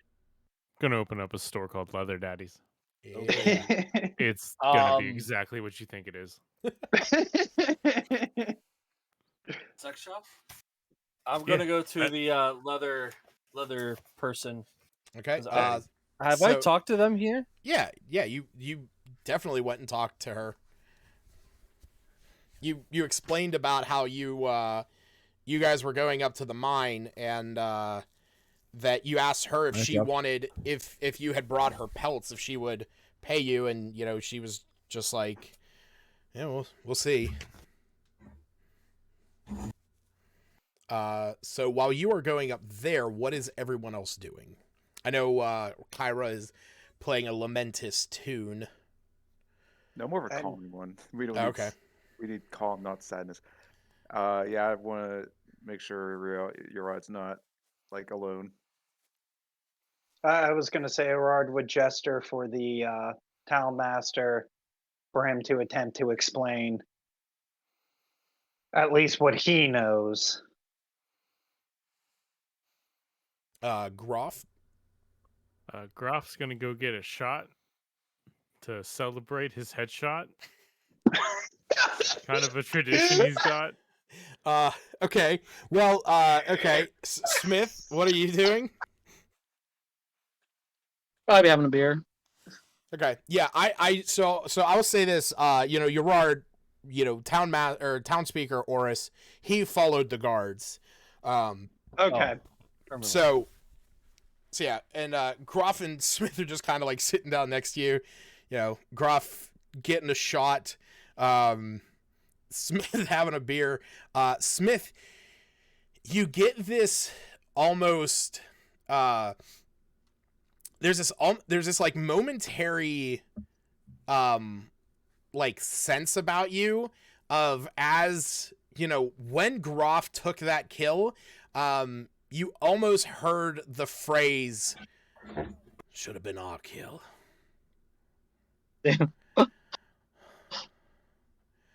But it wasn't strong enough to really act upon. But yeah, you sit down. You sit down next to Groff. He's drinking a shot. Urard is sitting here. All right, and yeah. So with that, Woo, you start to make your way. You start to make your way to Leather Daddies, and once you arrive, you see the proprietor of Northern Leather Daddies, Ms. Key Warren, who is wearing a key around her neck. And when you walk in, she says, "Hey, welcome back." Well, hello. How have things been? For you. Sure. A little uneventful. Yeah? Yeah. She nods. She says, "What can I help you with?" Out of character, I'm looking for a pen. I can't fucking help you with that. Well, so in character, he's gonna ask her, do you have any interest in giant rat leather pelts? She just kind of like raises an eyebrow at you, and she says, "Are these? I mean, how big are they?" He's gonna whip out the two that he has. Yeah, whip it out for her. Baby. This is why it's called Leather Daddies. That's right. She looks at it, and she kind of like, peers over it. She says, Not much I can make out of it. It's not really leather. It's more hide, fur. You'd probably be better off taking it to a just a local shopper. Might and she like kind of inspects it, and she says, "You might be able to make you might be able to make some decent blankets out of it, or something." Well, and she kind of pauses. She says, "I guess I could. I mean, I guess I could work it. Shave it, hide it. Shave it, tan it. But can't really say. How many do you have?" Just have 2, unfortunately. She kind of like looks around, and she says, "Well, I might be able to turn him into a cloak or whatnot." Well, What's the or whatnot? well, just shave it down and turn it into a bedroll. Oh. Just something to keep you warm in the winters. She kind of like looks out the window and she says, "Well, really, any time around here." But yeah, I mean, I'll give you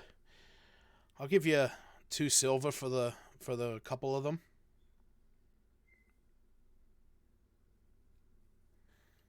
How much for you to turn them into blankets for me? To actually go through the process of tanning and crafting, well, whole process would be probably a gold for the lot. That's it? She kind of shrugs her shoulders and she says, "I mean, to sell them is a bit of a different story. But if you just want me to tan them for yourself, I mean, if you're selling them to me, I'll buy them for a silver apiece. But I got to make me profits. These are harsh times. I mean, I'd sell them, but if you just want me to tan them for you and prep them for yourself, I'm not going to be sitting on them very long. So, 1 gold." Well, how long do you think this process will last? How long is it going to take me, you mean? Yeah. That'd be Couple the words I'm looking for. Yeah. Couple days.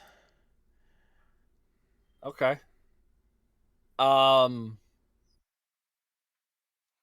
We have business elsewhere, and then we'll be back in a day or so. Here, I'll give you 2 gold, and that's for a gold apiece for you to do that for me. All right. Well, I appreciate that. Yeah, I'll have these ready for you as soon as I can. And then yeah. We have some friends who will be gathering some more rat pelts furs. Is it okay if they drop them off to you and you can take care of it and sell them for them? Well, I'll do what I can. What's the name of this fellow? What's his name? Are you talking about Trex? Yeah. Okay. His name's Trex. He's an odd fellow. Yeah, it's fine with me. I mean, I guess somebody who is collecting rat pelts would be a bit of an odd fellow. He's not so much of a fellow as he is a kobold. Oh, like those ones that have just taken over the mine. Well, yes and no. Unfortunately, they had gotten kicked out of their last place that they were staying and ended up there, and we struck a deal with them to help out the mine and help out us, and hopefully get everything kickstarted back up again. Well, lots But- going on in this town, I guess. Oh, absolutely. But you let me know if they ever give you any issues, and I'll sort them out. Yeah, I'll do what I can. I appreciate it. Gives me at least something to do right now. Yep. And let me know if you need more gold to take care of the rest of the furs. But I'll be back. I'll be going in and out of town as quite often. All right. So at that point, do you head back to the tavern? I'm gonna go to the blacksmith first. Okay. Again, there's no blacksmith in town. There is a jeweler. It's a blacksmith / jeweler and gem. Right. That's what you had said. So yeah, quiet horny span. Or Or no, it's backwards. It's backwards. Horny quiet span. yeah. Yeah. Yeah. The owner of Or Decor. Yep. Okay. Yep. I want to go there next. Okay. And see if there's anything that he can do with the Krell beak. Oh, the Grell beak. Grell? Grell. Grell, yeah. Sorry, I can't read my own writing. It's all good. When you take that to him, you enter in, he looks up. Ah, welcome back. How's it going, my friend? Well, he like kind of looks around the place. You see that most of his shelves are empty.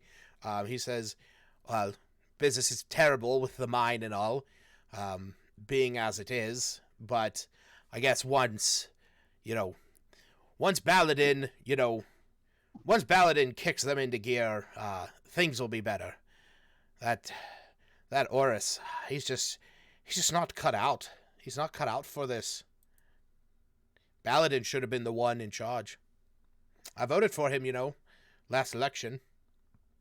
Oh yeah? When's the next election coming up? Soon. Well, if things were to have worked out, we could. There's always special elections we could run. But rumors in kind of like he says I shouldn't speak too much about that. But there was a potential of a special election going to be held soon. But we'll have to see. Rumors. You know how rumors are. Oh yeah. Unreliable they are. Yeah. But anyway, what can I help you with? Well, I've got this Grell beak, and I was wondering if there was anything you could do with it. Hold on one second.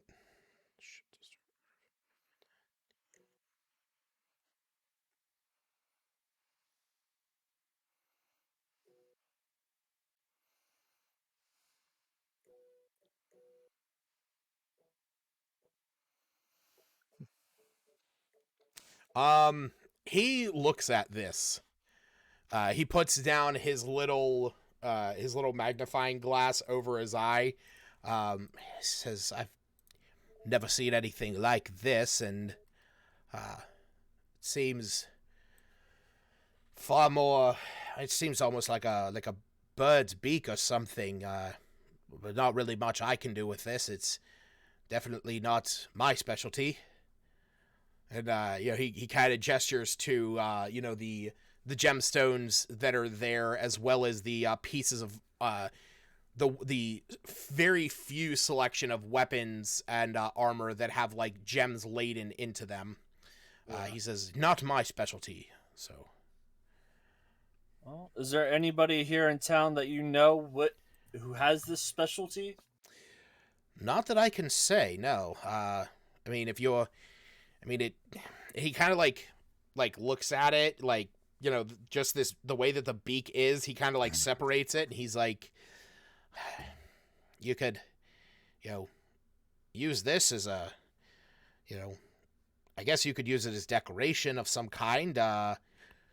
You know, use it as a weapon. It's pretty sharp, and you see that he's like, kind of like scratching at a piece of paper with it, like cutting it. Not sure who you would want to go and see about this. Couldn't even tell you what it came from.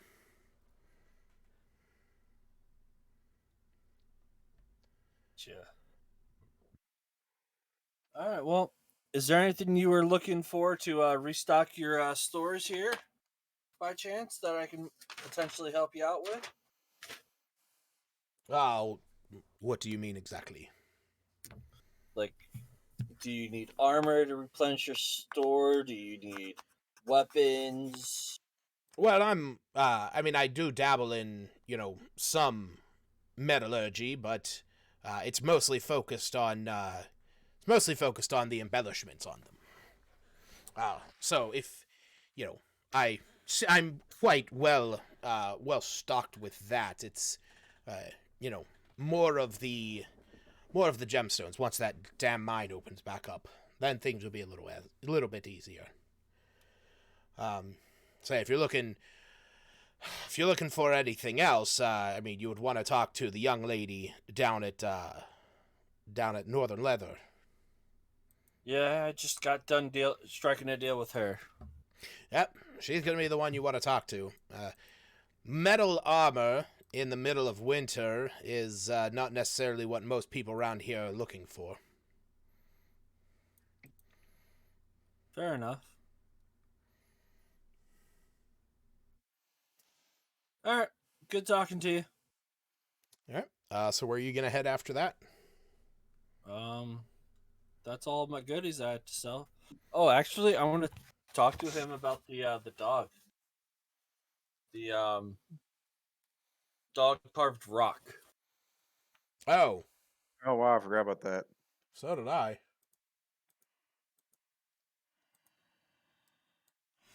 Where did you find that? Gotta pull up my notes. Okay, yeah, as you're like walking out, you have this thought, you turn back and you take it out, and what do you say to him as you take this small little carved dog?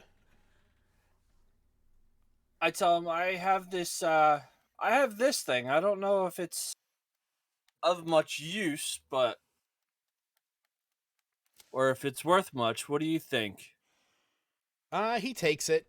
He looks at it and he says, "Oh, well, the tourmaline that's used for the eyes is pretty decent quality. I will say so myself. It's good craftsmanship." And he's kind of like investigating it, turning it over and whatnot. Honestly, it's not a bad piece. I could probably sell that. Might have to talk to Torg about that. She might be able to sell it somewhere else better than I. But yeah. If you want, I'll take it off your hands for, say, 10 gold. It works for me. Excellent.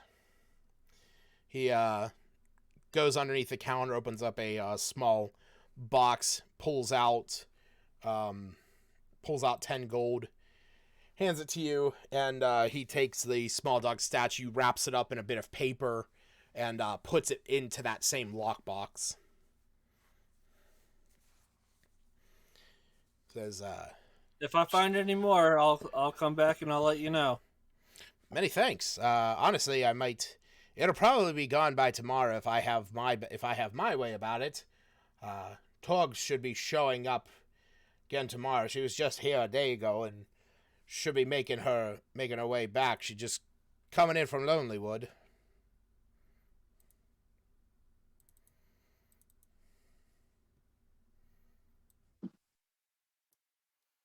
I'm gonna walk out and go back to the inn.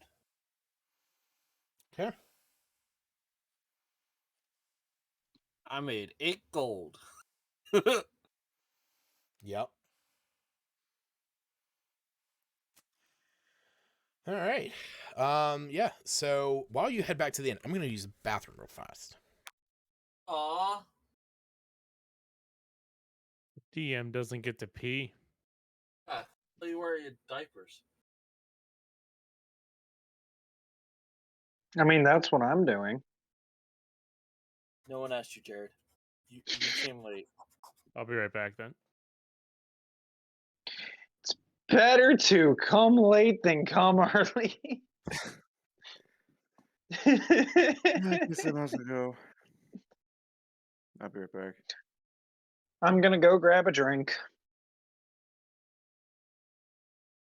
Smith! What's on, Aaron? They left us all alone.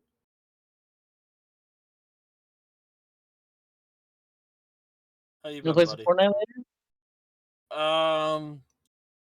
I don't have my Xbox set up at the moment. I think it's available for PC. I'm not a big fan of Fortnite. Should have led with that.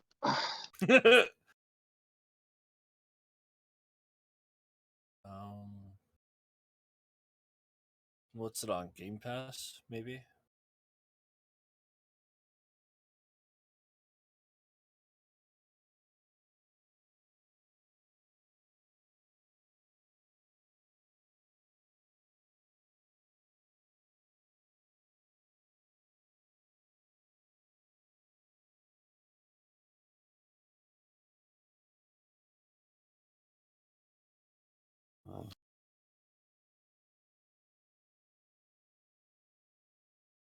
So what you been up to? Smith, how's work been going? Pretty crappy. I'm sorry. Your work been going? About the same as every other day. Probably equally as shitty. Has Stothy told you, by the way?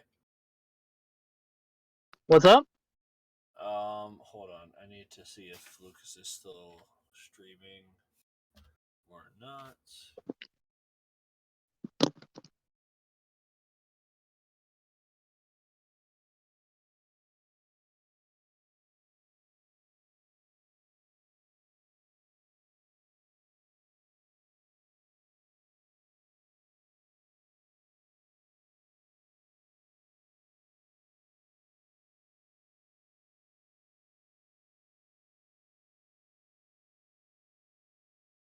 Did you hear about Hogan, Smith? I did hear about Hogan. Okay. I didn't know if you had heard about that or not. Yeah, I wasn't like very close. Were you? What? I wasn't very close. Were you? Not since he moved back to Maryland from Iowa. Like, I hung out with him quite often when he lived out here. Oh, really? Yeah. Yeah, that sucks though. Yeah, absolutely. What's going on? No, I didn't know if Smith knew about Hogan. Oh yeah. Oh, and funny enough, Fucking guess tragic. who messaged me about that shit too? Yeah, you said Tom. Yeah. Yeah. I didn't know if I told Smith or not, but yeah, Tom reached out and told me about it as well. It's crazy. That's crazy. That fucking sucks.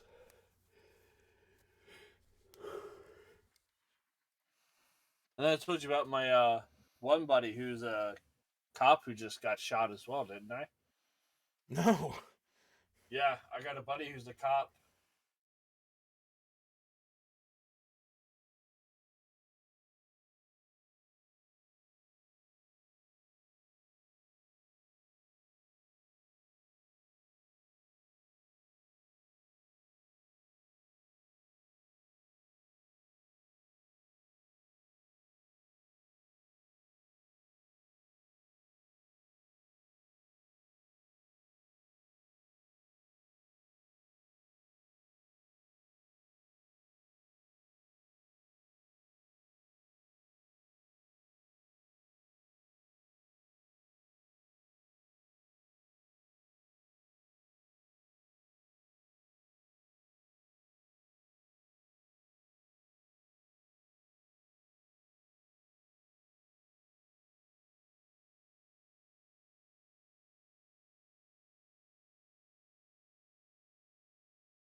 This podcast sponsored by Monster Rehab.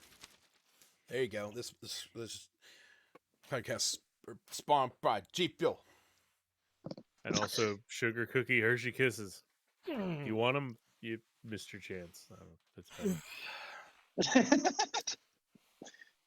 They'll be back in 8 months. Cool. You get them at Justin? Walmart. My place of work that I'm not going to say on stream. Good. Fuck working in general. Yes, I do agree with that sentiment. All right. All right. So once Wu makes his way back to the Blue Clam, what are you guys doing? Staying close to Urod. I think he went Urod? to bigger. Are we just going to rest up and head towards Lonely Wood in the morn? I think so. Sounds good. What'd you say, Smith? Long rest? Oh, well, I mean, you guys are currently at the tavern. Something that you will note as you are discussing this. This is not an inn. Oh. But it says it's an inn. No, it's a tavern. Where are we at? Where is the nearest inn? You're at We're the at Blue Blue Clam. Clam. I have in my notes the Blue Clam is an inn. Nope. Tavern. Your notes are wrong. Not all taverns are inns. Right. But all inns are taverns? No. They're both mutually You ever exclusive. been to a bed and breakfast? It's Ever like been to a bed and breakfast? Good luck trying to get a beer there. it's like you can have a four-sided, you can have a quadrilateral that has all right angles. That doesn't mean that it's a square. And So you what can you're also have a saying is- quadrilateral that does not have all 90-degree angles, and it's a rhombus or a trapezoid. So what you're saying is a calzone. I'm going to ask the bartender if there's an inn around here. You see Wu just Calzone like is a ravioli. you see Wu sitting there, and he's like, "It's a calzone ravioli." No, is a calzone a burrito? Oh, I hate all of you. But as a Pop-Tart a ravioli. wait, no. All right, Sorry. good stuff, everybody. I'll see you all next time. All right. Yeah. You gesture over to Vernon. At this point, the guards have taken the body of Baladin Sternhorn away. And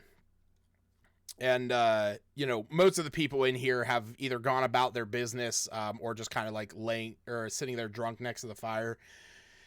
And Vernon, you call over Vernon. He says, "Yes." Do you happen to know if there's an inn or someplace where we could rent a room for the night? You just came from the mine, did you not? This is right. It's the first building you would have passed on your left. Does it go by a name or anything? It's known as the East Side, because it's Thank you. the easternmost building. Gotcha. Thank you. And Vernon looks down at Gerard, and he says, He was a bit of a dick sometimes, if that helps you out any. He had a real issue with and he looks over at a picture on the wall where you see Vernon and Townmaster Orr standing next to each other arm in arm. He says he had a real issue with half-breeds. He took offense when my friend got the election. It was not an easy way to go, but he has made mistakes in his past. And then he kind of like stops for a moment. He says, "I'm sorry." No, it's no problem. It's been a weird day for us all. Just trying You to just went and get choked to death, and your friend shoot him in the head. But he was kind of a dick, so he kind of deserved it. But yeah, you see that he's like trying to like, you know, like give you a little bit of like a, you know, I know this is weighing heavy on you, but you know, like Everard will look up and just be like, "Thanks." It's not more or less whether he was a good person or a bad person, as we have faced a lot of bad people, and some of them do deserve death. I just don't think that was the proper way to go out, especially when I know the real culprit behind it. well, hopefully, like you said, the person who did that to him would pay. As I said, I'll make sure of it. It's pretty something else, man. Yeah, and he kind of like shakes his head a bit, and he says, yeah, the young lady that takes care of the east side, her name's Marta. She'll be able to help you." All right. Well, thank you and good evening. All right. I found us an inn. It's at the east side of the village.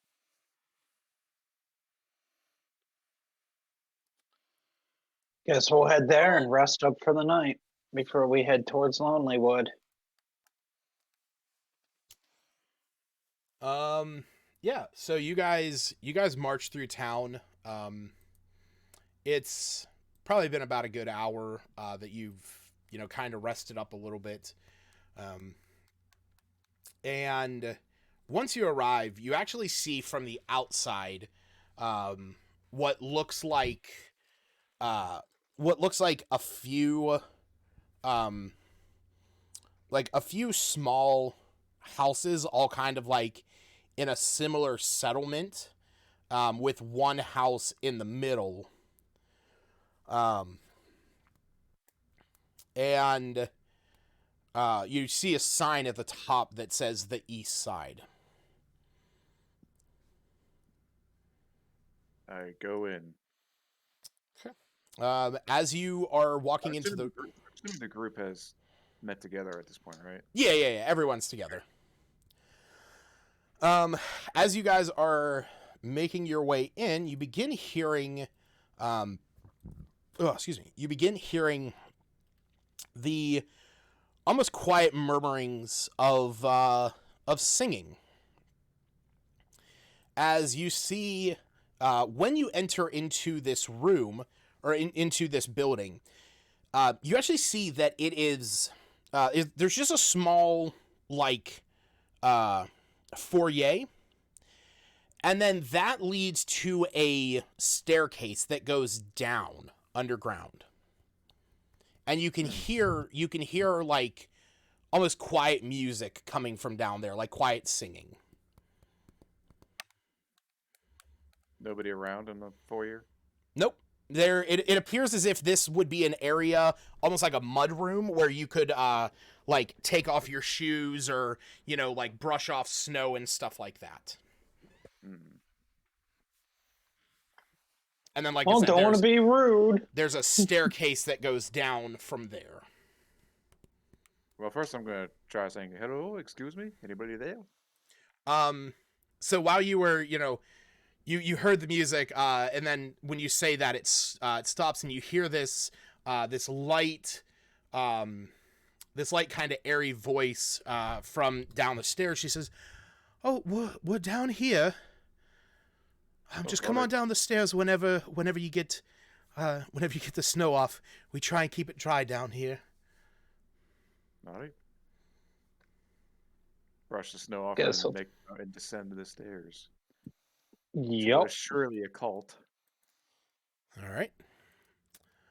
And when you guys go down, you see this young lady standing there. As you get to the bottom of the stairs, you can actually see that there is a fairly spacious common room down here. And you can see that there are these like underground passages that kind of branch out in different directions, and then they end at doors under here. And you can see that there's a couch here. There's a hearth in the center that leads up, where you would imagine the main building that was from where you just entered, the chimney that was sticking up out of this, that this extends the whole way up. There's a fairly decent warmth down here. You see a man sitting next to the hearth. He's eating some from a container, almost looks like, beef jerky and whatnot.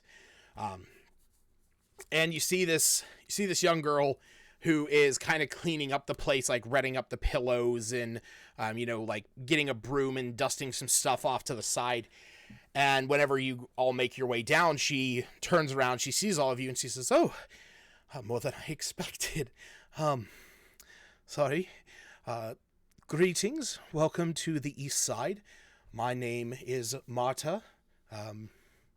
Are you all just looking for rooms? Just looking for a place to get out of the cold?"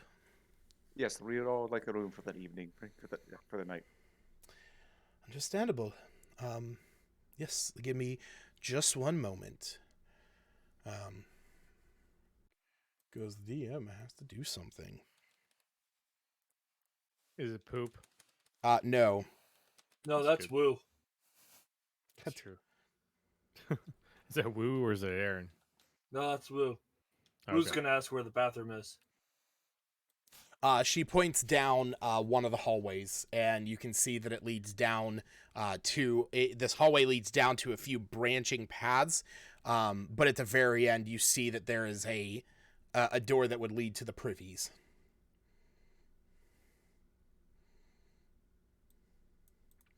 So how much for a room? And she goes over and she kind of looks at all of you and she says, imagining you would each want your own room, unless you would prefer. Okay. Then it would be 1 gold for each of you. What's a fancy room? Well, considering that we are about 15 feet underground, the natural heat of the earth keeps these rooms quite well, but the upkeep on it is a bit costly. Better enough, I suppose. Yeah, sounds better to me. So I hand over gold. All right. Anyone who is getting a room here for the night, if you want to remove a gold from your inventory. As soon as my client stops glitching out. Sure. And some though that I do want to say is, as she, whenever you get down there and she's going about to go over and get the keys, you can hear her singing to herself. And Kyra, this kind of catches your ear, but it also it's also something that Groff and Gerard, who Groff having a naturally high passive perception, can hear, and Gerard, I will say, above the threshold that I have set. You hear her sort of humming to herself and singing this song that says, she sings, "Ahead of winter's wind she came, the lovely woman with no name, draped in a fur-lined cloak of red, to the icy lake she fled. The wind pursued her all the same, as sure as night she's dead."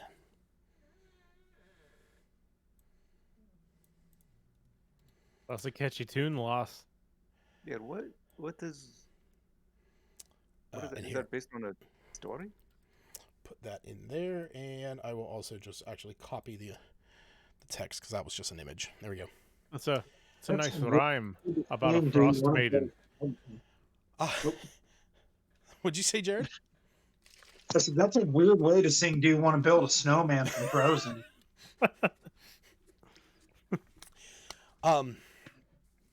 And she, she's like I said, she's singing it quietly, but you've definitely all picked up on this. And she's, well,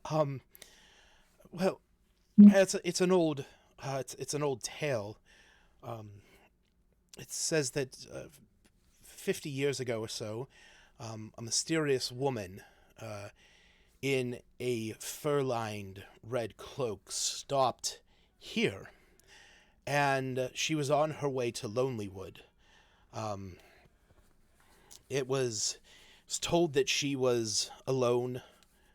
She was frightened, and the innkeepers at the time, they tried to console her, and she gave them a ring as payment for their hospitality. But not long afterwards, a howling wind burst into the inn and tossed the woman about. Said that she was thrown about like a rag doll. The innkeepers tried to intervene, giving the woman time to escape, but it left the innkeepers unconscious, and it was the last that anyone's ever seen of the woman. It was a song my father used to sing. The innkeepers were my grandparents. I guess I just find myself humming it quite often. Any story on what happened to the rings? She whenever you say that, she nods, and she pulls out from underneath her clothing, she pulls out a chain around her neck where you see the ring is on there. Oh, fascinating. She says, I inherited from my father. And this is what it looks like.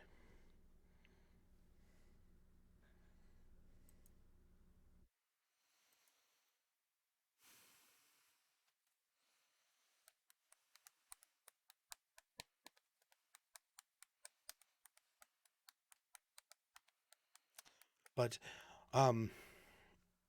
anyway, sorry, I sort of got caught up in my own mind. Yes, here are your keys. I must go check on my father. And she sort of like quietly nods whenever she says that.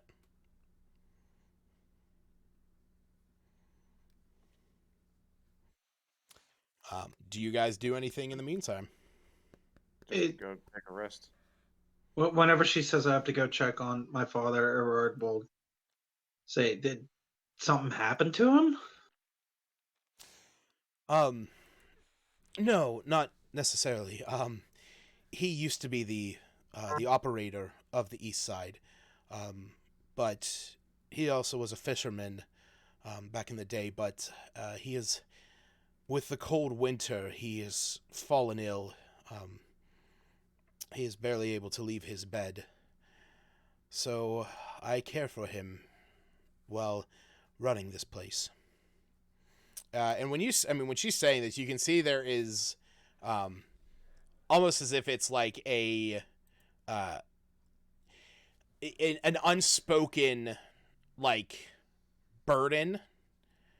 Because you can tell this girl is fairly young. You know, she's a young teenager, having the responsibility of overseeing this inn, as well as taking care of her father. You can see that there is like a weight on her shoulders as she says this. Well, it's interesting. It's interesting that you mentioned that because we're going to be on our way to Lonelywood tomorrow, as a matter of fact, to try and find a healer. Do you know what kind of sickness he has, or what kind of medicine he needs? Maybe we could help. Unfortunately, I do not. It is just the Just the ailments of the season, I guess. Nothing that I could truly put my finger on, but it has just left him extremely weak. How weak we talking? Because I got a bow. Rough. Well, No, I mean, he not was that a weak. he was a fisherman. I don't believe he would need to be doing any kind of arm workouts. Oh, of course. You monster. Everard back, just guys. Everard just pinches the bridge of his nose again and just well, since we are going to Lonelywood, maybe we can convince one of the doctors to come with us, or maybe give us symptoms or whatnot and see what the doctor can do. Yeah, that's that's all I got. She says, "Well, thank you. I don't even know you, and you're standing here willing to help me." Yeah. Oh, I We- see you haven't heard of Music and Mayhem yet. We have a wait. knack for helping people, and that's She the name we're going by. she kind of like looks over your group, and she's like, "No, I have, not by that name, but by your group. You were able to allow the Fishers to return back to Bremen." Yeah, that's right. Hey, that was my doing. I talked to a dinosaur. That's right. You're talking to a dinosaur. I heard of that. Hopefully none of the local fishers find out that that's you. Why? Oh, well, Tamerlane and Bremen do not get along. Same with Lonelywood to a degree. We all kind of vie for the fish here on Lake Mare du Walden. So, if they found out that you had given them access back to the lake, which was kind of bolstering our own two economies, and especially with Lonelywood right now not being able to do their logging because of the issues Giant going white on. moose. Yes, you've heard of the giant white moose. That's actually what we're going to investigate next, just as we just helped your guys' town with the mine. Oh? Oh, So- yeah, we just Yeah, got back they're- today. Yep. That's So- why Because we're we're kind of work out warm the down. locals there. So a group of adventurers traveling the Dale, seeking out the issues that have plagued each town and putting an end to them. I'm not sure what your end goal is. To be honest, I don't think we are either, but we're here Hey, to speak attempt for to yourself, you little shit. we're here to bring some light to the Dale. Well, I'm looking for information about the Netherese. That's about a certain legend about. Well, it's a bit of an odd one, but a legend about a city crashing into the planet. You Some- kind of some- just see her eyes like, confused and wide when you say that. Yeah, it's not very well known. And truth be told, I'm here more on a, I don't want to say a personal quest, but I'm helping an old friend out and along the way making animal friends and companions, as back where I'm from, we normally would have our companions battle each other. Yeah, you're out here, which is just wants to be the very best. Like no one ever was. Yeah, Get the guitar.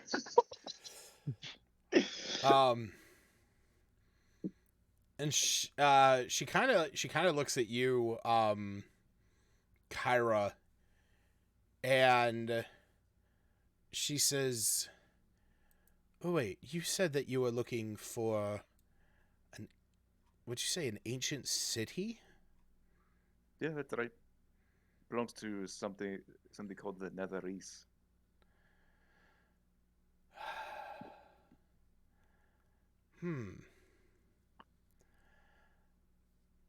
Know any old folklores about that?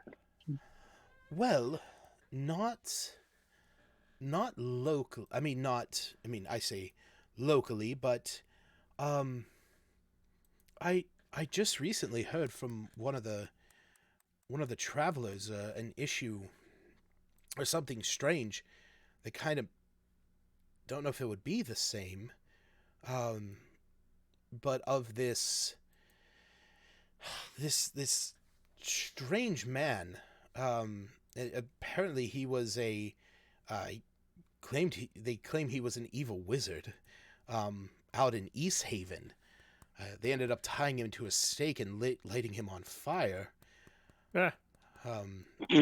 He apparently tried to hire some of the locals to help him find a buried tower, claimed that it belonged to this these ancient wizards, but he killed them to keep the location of it secret. Oh. But rumor has it that one of the ones had survived. So I don't know if it's the same thing, but if you are looking for, if that would get you anywhere, as far as I know, that man would still be found somewhere in East Haven. That is fascinating. Thank you for this information. Of course, I hear a lot up here.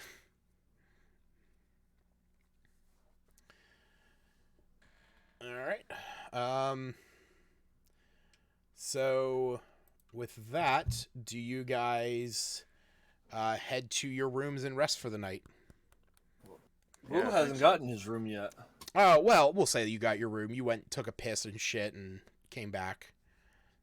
Well, Woo's gonna ask how much help she would need with either her father or to help run the inn. What do you mean? How much gold would help her lift some of the weight off until we get back to help her father? I mean, when you ask her that, she kind of like shrugs her shoulders. She says, well, I mean, what the fuck is... Can you guys hear me? Yep. Oh, okay. Weird. Video. Well, now we can't. Wait, where'd you go? Oh. Yeah, Nope. what about And now you're back. Okay, that was weird. Yeah, NVIDIA broadcast just shut off and like disappeared for a minute. She just kind of looks at you and she says, I'm not exactly sure. I mean, we're able to make by. I mean, it would be nice if I could get a few, I guess, extra blankets and whatnot to, for him,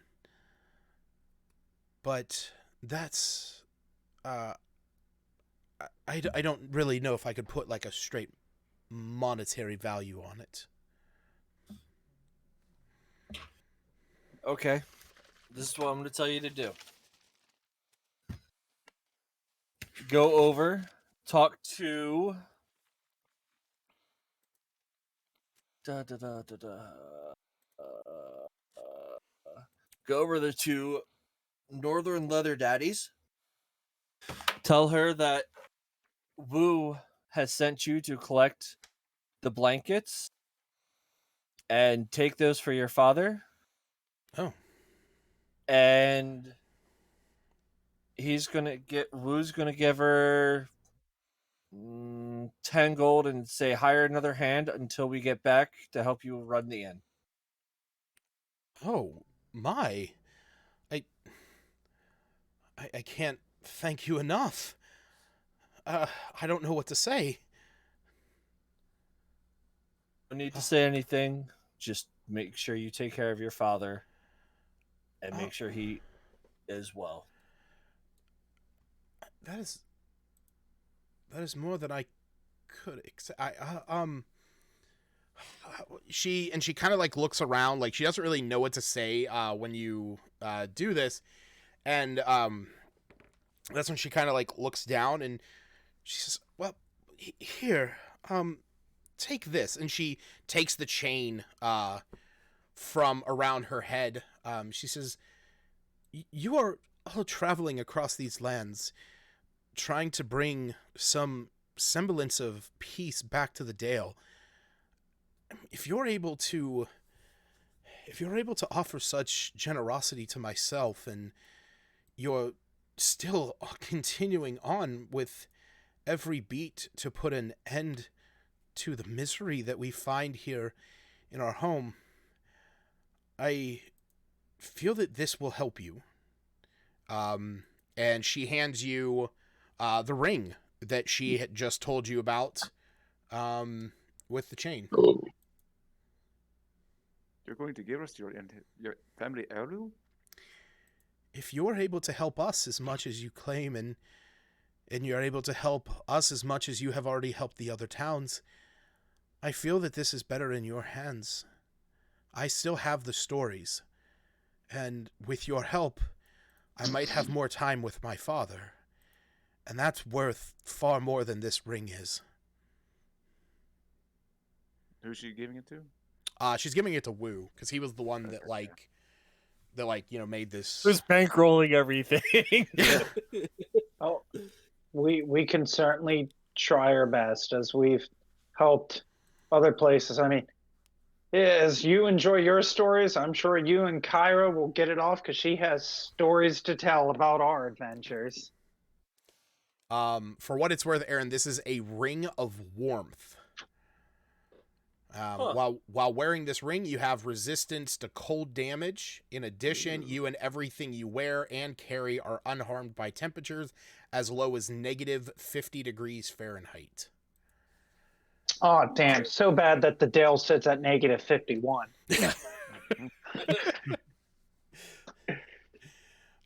Which, the funny thing is like, if I'm not mistaken, I think that this essentially turns you into... basically it turns you into a Goliath. Like, the Goliath has the same thing where you have resistance to cold damage and cold climates.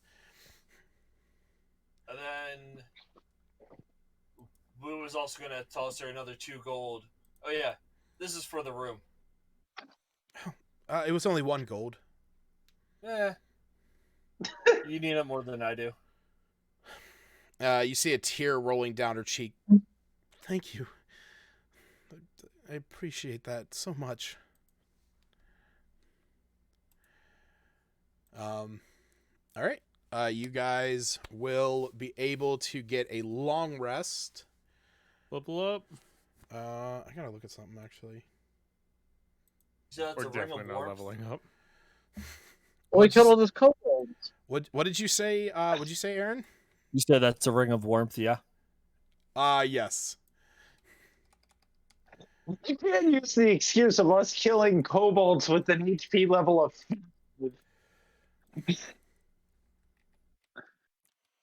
I mean, arguably, I have said multiple times that you won't gain levels just by killing things. I gotta look at something. When did you guys actually level up last? I mean, it's been a while, but we took like a month off. Yeah, I was gonna say, you remember the last time that I had to figure this out, but I actually put in all of my notes on the campaign journal when you guys leveled up. Which was, you guys were level 5 after you rested, after the Yeti attack. So you made your way back to Bryn Shander. You turned in. I think it was around Bryn Shander. Yep. I'll just level myself up for uncovering the whole hidden guard and black snake serpent alliance. So we are getting a long rest. You are getting a long rest, yeah. Oh, thank God I have spell slots again.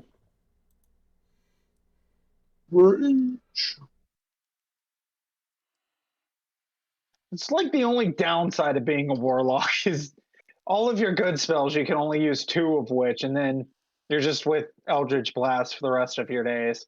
Pretty much. Long rest. Dude, I mean, which there's Hmm? I don't know if you guys heard about this, but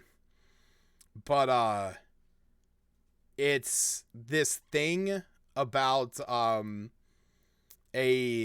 I don't know if anyone ever posted about it, but it's a thing called a coffee lock, where you're a level 2. I mean, it's a store lock. You're a level 2 warlock, level 2 sorcerer. You use flexible casting to turn warlock spell slots into sorcery points, and then you turn sorcery points into spells. You use flexible casting to turn warlock spell slots into sorcery points. Then use flexible casting to turn your other sorcery points into regular spell slots. Then you take a short rest and refresh your warlock spell slots. Then you just keep repeating this. And apparently, if you take a aspect of the moon Eldritch Invocation, which states that you don't have to long rest, you can take 8 short rests in the time of a long rest. Therefore, oh my god. being able to just constantly turn all of your spell slots into sorcery points and turning those sorcery points into regular spell slots for sorcery spell slots, and you can repeat that 7 times. And the only thing that has put like really a stop to this is in Xanathar's guide. For every 24 hours of sleep that you forego, you have to pass a DC 5 plus some like multiplier, or suffer levels of exhaustion. So it's like if you have that situation where like you can stay awake for that long, I mean, it's like the only other thing is that I think if you have the ability to cast a 5th level spell, you can cast Greater Restoration and remove a level of exhaustion. So it's like the first one. I heard about this, and it's they call it a coffee lock because you stay up all night just making spell slots that don't run out because you never have to short rest. And then what made me laugh is whenever somebody was like, "Yeah, but if you take the Divine Soul Sorcerer, then you can get Greater Restoration." And it's like you're on cocaine because now you can stay up forever and you don't get exhausted either. But that's how sorcerers and wizards and whatnot summon ketamine apes, Lucas. Well, the one thing that does still put a bit of a damper on it is that you need 100 gold worth of diamond dust as a material component to cast Greater Restoration. So it's like that's still an obstacle. But like, yeah, anytime I ever think of warlocks now, like not getting back their not only having 2 spell slots, I'm like, hey, go Sorlock and start turning your shit. Just do crack, you'll be fine. Yeah. Okay, yeah. So you guys are going to get a long rest. And a level up. And I was looking at that. So you guys leveled up when you were back in Bryn Shander. You got to town. You talked with Scramsax. You talked with Michonne. You talked with Copper. Then you guys were heading off to Targos, where you guys got through the checkpoint. And then once you got out of Targos, Gerard was messaged by the townmaster. Then from there, you guys went up to Termaline. You talked to the folks here. You fought the guards. Then you went in and into the mine for last session. And now you guys have gotten out of it and also brought up the fact. So I'm not going to say you're going to get a level up yet. Sorry, I'm going to say you're not going to get a level up yet. Yeah, there you go. So what you're saying is we could at the end of the session. No.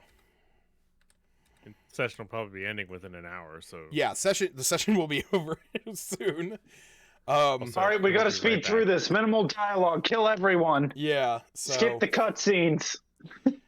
yeah, so granted, it has been like 3 months, like 2.5 months, and we've, since you guys have leveled up, but, yeah, not much has gone on between here and there, so soon though. Speaking of which, this is actually, I do want to show this. This is the image that I had, regarding what happened to Baladin, because I found that picture the one day of somebody who has the Zentrum symbol tattooed on their back, and I was like, "That's fucking baller." This means it's a pawn of Townsbreaker Nerth. That's right. Well, it's my duty to eradicate them. So there you go. All right, so I need to switch over my maps because you guys are heading off to Lonelywood.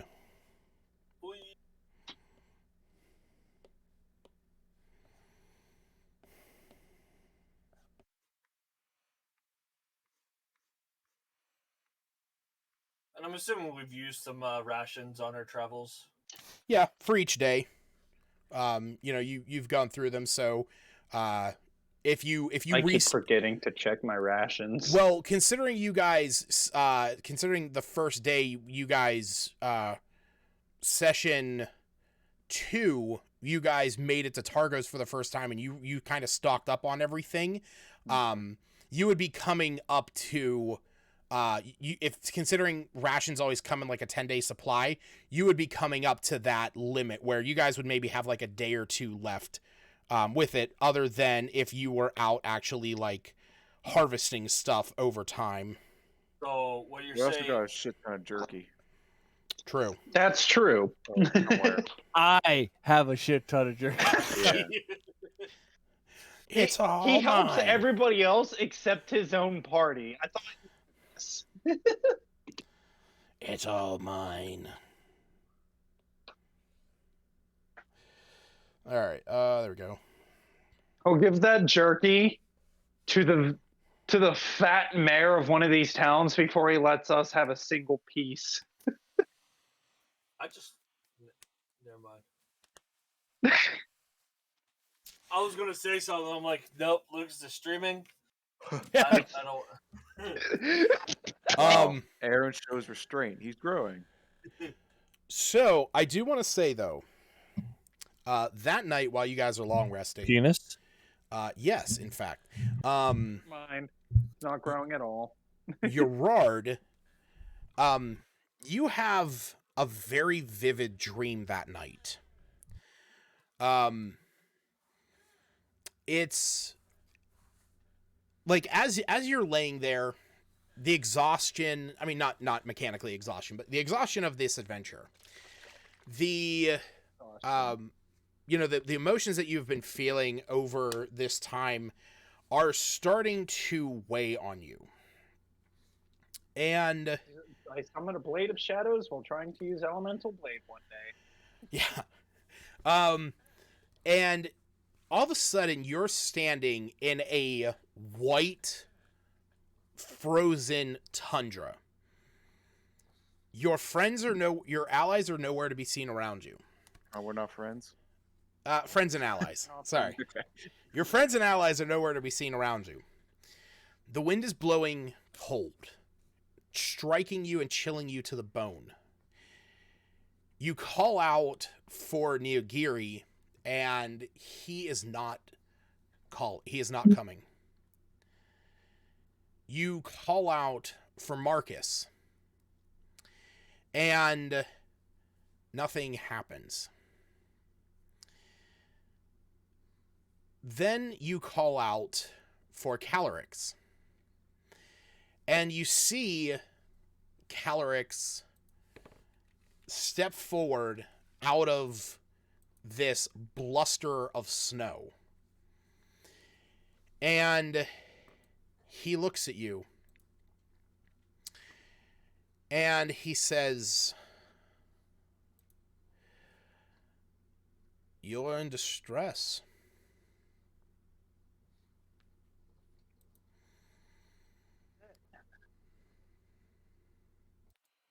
It has been some time since you have called out to me. Is this too much for you?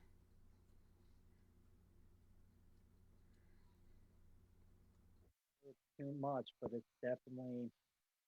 Your mic's a bit weird. I don't know what's going on. He's really quiet.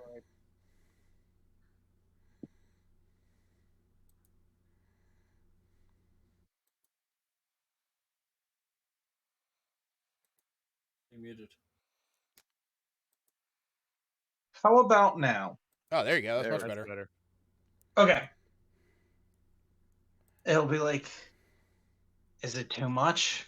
I don't know. It has definitely altered everything because the path that you set forth, you told me it would be dangerous and you saw the somewhat of the near future, but I don't think you saw any of this occurring. I'm being hunted down.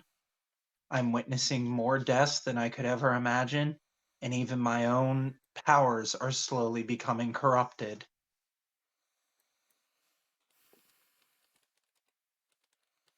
And he walks up to you. And he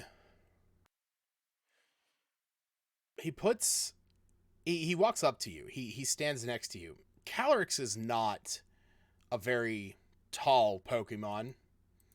No, he's not. I think he only comes up to like your knees or something. He kind of just floats whenever he needs to get taller. Yeah. He's like 3 foot tall. And he puts his hand on your side. And he says,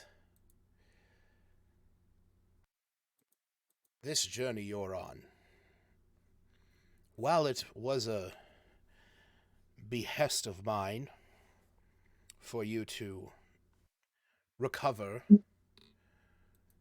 Glastier, this is a personal journey that you find yourself on. You see, there is more to you than you realize. Something deep within.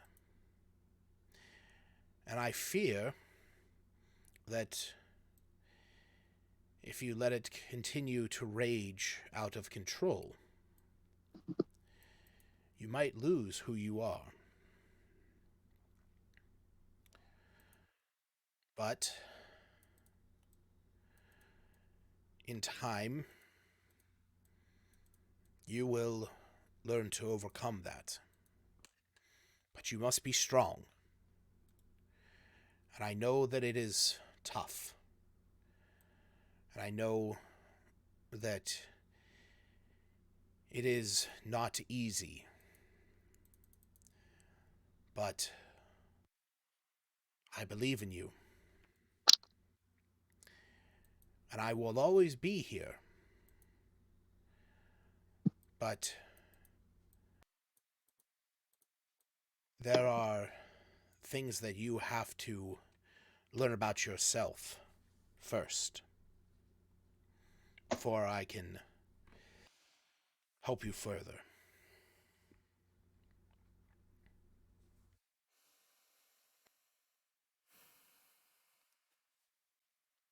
And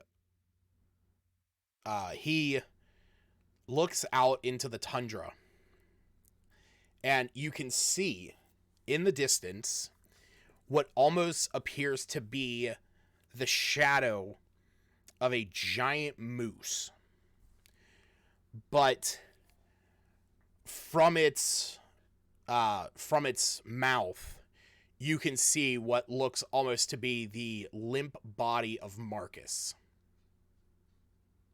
As in now Marcus, or as in the previous Marcus that I saw in a vision? The previous Marcus.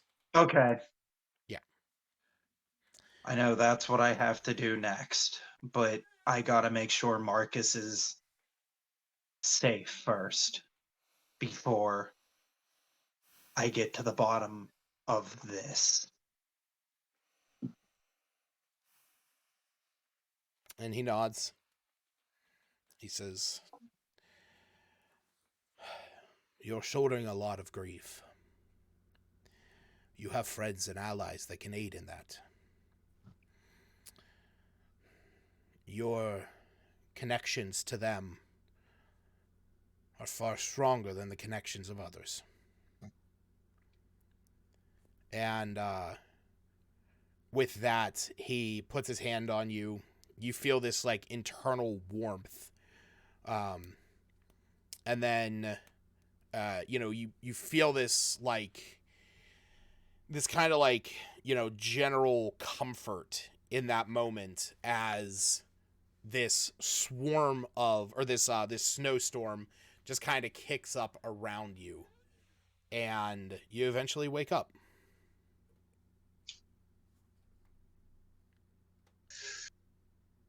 Okay,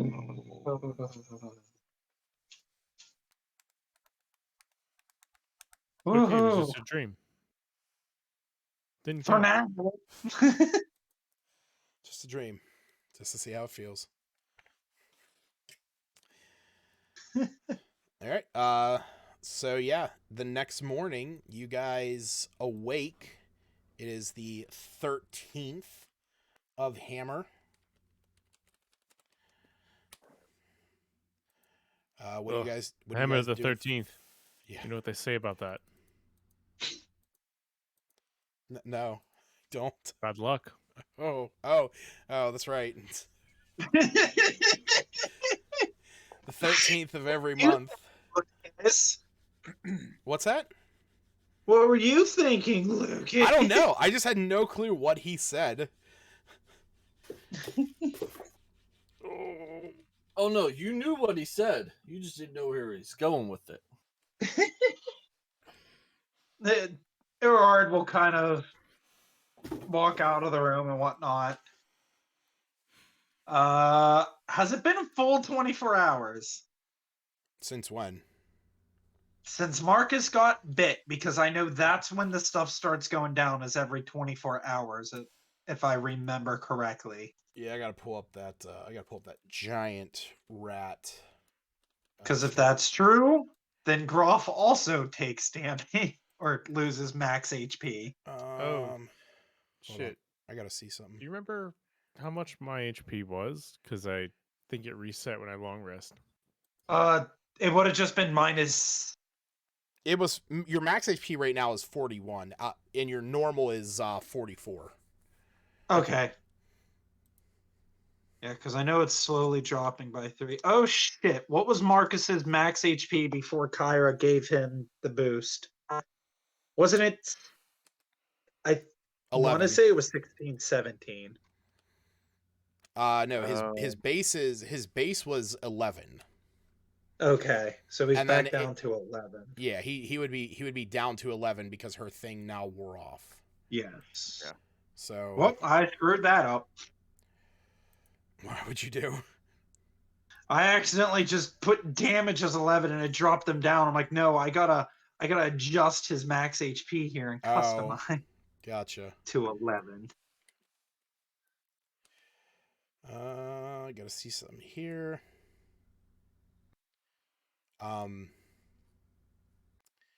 Yeah, I'm going to say. So there would be that, and that would be. How much would that be?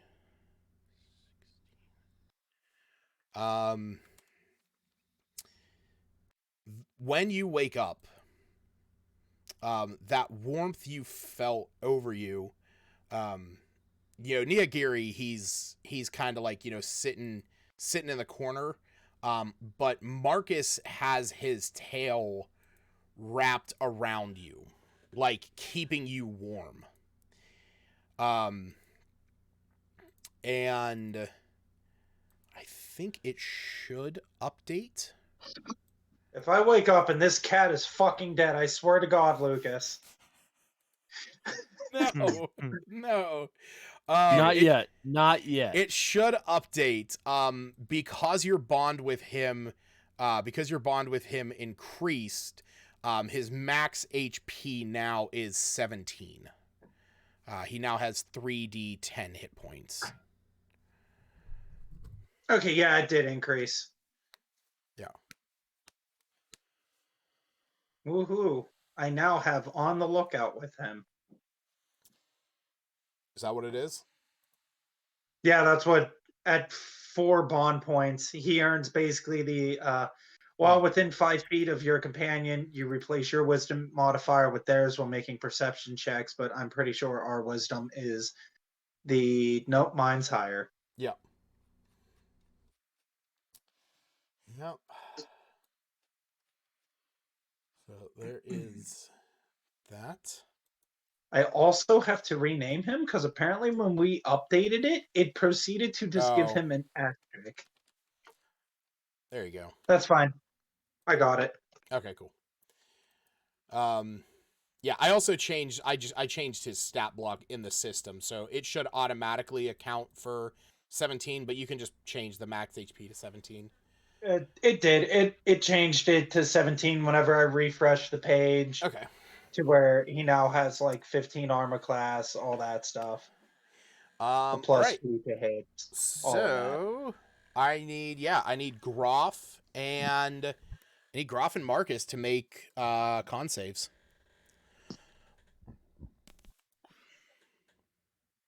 Still plus 0 in Constitution. Oh. At 3. 19. Raise you. Can't. Oh, wait. Yeah, Groff can't regain hit points except by magical means. Oh, shit. So your long rest... Yeah, your long rest doesn't restore your hit points. Oh, well, do you know what my hit points were? 26. Are you sure? Yeah, because I was just looking at your page before I updated it. I don't believe you. I'm bad. So then that means Marcus, unless you count that as magical means at the bond level leveling up, he's still at he'd still be at 11. 13. Or 11, yeah. Yeah, because that I think it was 11. It would be 11. Yeah, because Kyra's thing would have worn off, and he wouldn't. And like his max has now gone up because of your bond level, but his hit points have not. Gotcha. All right, so yeah.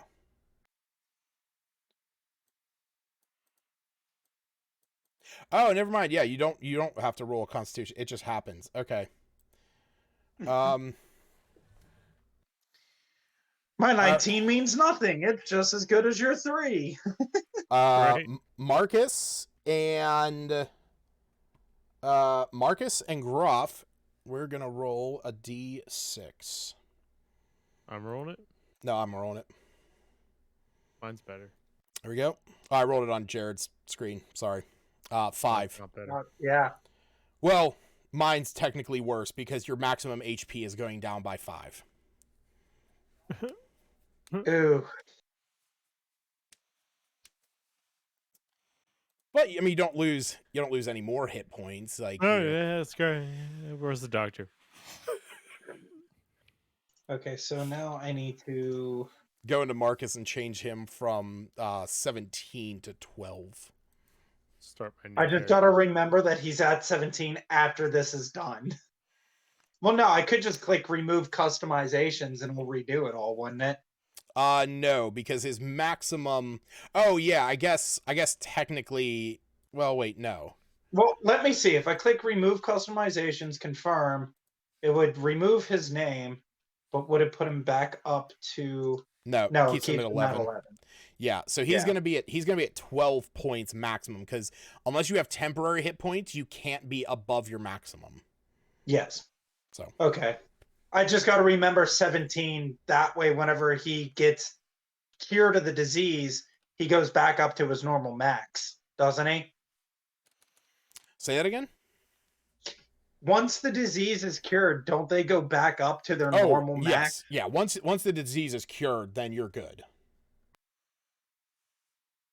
That or Groff is just going to permanently be low HP glass cannon.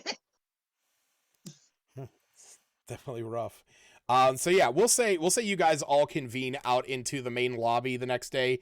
Smith, Wu, Kyra, the three of you feeling well rested. This place pretty nice. It's very warm compared to most other places that you guys have been staying.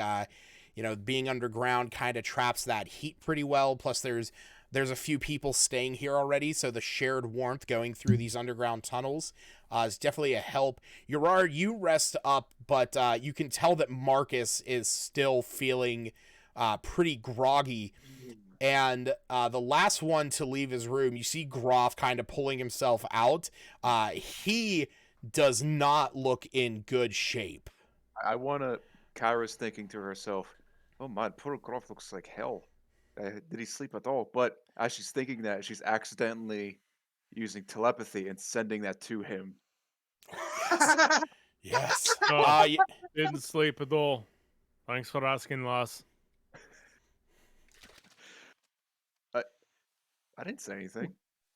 Yeah, none of you heard Kyra say anything. I mean, except for Groff, obviously.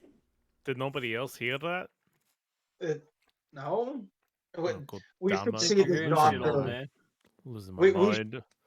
We should get to this doctor because you and Marcus aren't looking too hot. Yeah, we need to go to the Why doctor. is it green and purple now? Yeah, it's starting to fester. Oh, his wound. I was like, what are you talking about? Rat poison. Oh, I rubbed some mountain chocolate on it, but it didn't do the natural healing process. You shouldn't waste your delicacy on a wound. It's meant to be eaten. It's a very common knowledge. You just rub that right in there, give it a good squeeze. Gerard will lean over to Kyra and just whisper into her ear, "You think his is getting infected faster because he's putting shit in it?"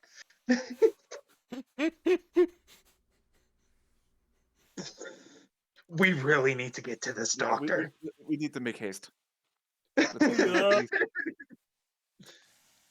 All right. So as you guys are leaving the east side, you have to, go up through the town to make your way up to Lonelywood. Do you go anywhere or stop anywhere before you leave town? Gerard wouldn't. He's dead set on getting to Lonelywood ASAP. Yes. For Groff and Marcus's sake, not just Marcus. Yeah. Okay. We got team members down. We need to get back to full strength. Yeah. As you guys are making your way through town, it is currently about 8 o'clock in the morning. The sun's not really going to be up for another few hours. But as you're starting to get through, you see Rurik standing not too far away as you guys are making your way up and out. And he sees all of you, and he says, "Oh, heading out so soon?" Yes. We need that doctor now. We've got some sick team members, and we need to get back to full strength. Understand. Well, the town master wanted me, if any one of us had seen you, we wanted to let you know the situation that occurred yesterday. We figured that you were all fairly exhausted from the situation in the mine. We did not wish to bother you, but the two lieutenants that worked alongside Captain Sternhorn, they met a similar fate yesterday. Oh, the snake tattoo? We assume he had the higher ups paid off or under his thumb. When we rushed off to find the lieutenants, their faces were as blue as Baladin's. Oh my. But Townmaster Oris has momentarily put me in charge as one of the only remaining senior officers. So, a few of us are gonna go into the mine today, make sure the railings are secure and safe, because Trex informed us that the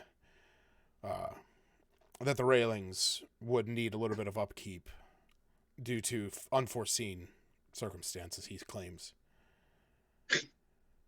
And while you're talking to Trex, can you do me a favor? Sure. Can you have him bring any rat pelts that he gets to bring them to the leather worker for me? Over, Cheneray? Leather Daddy.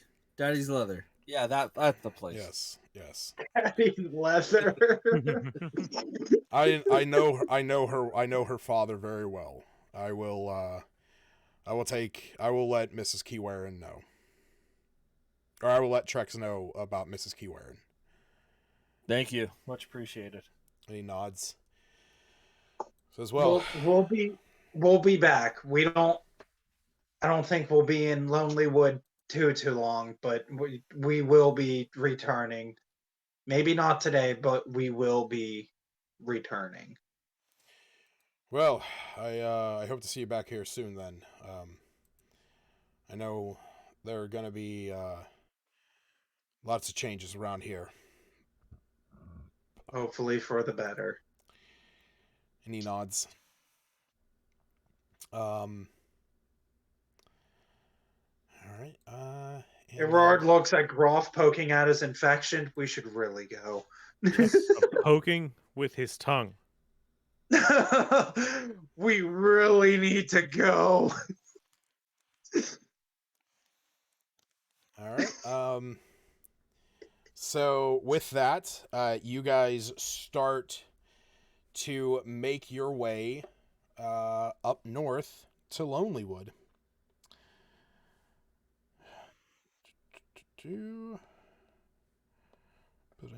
Ba-ding.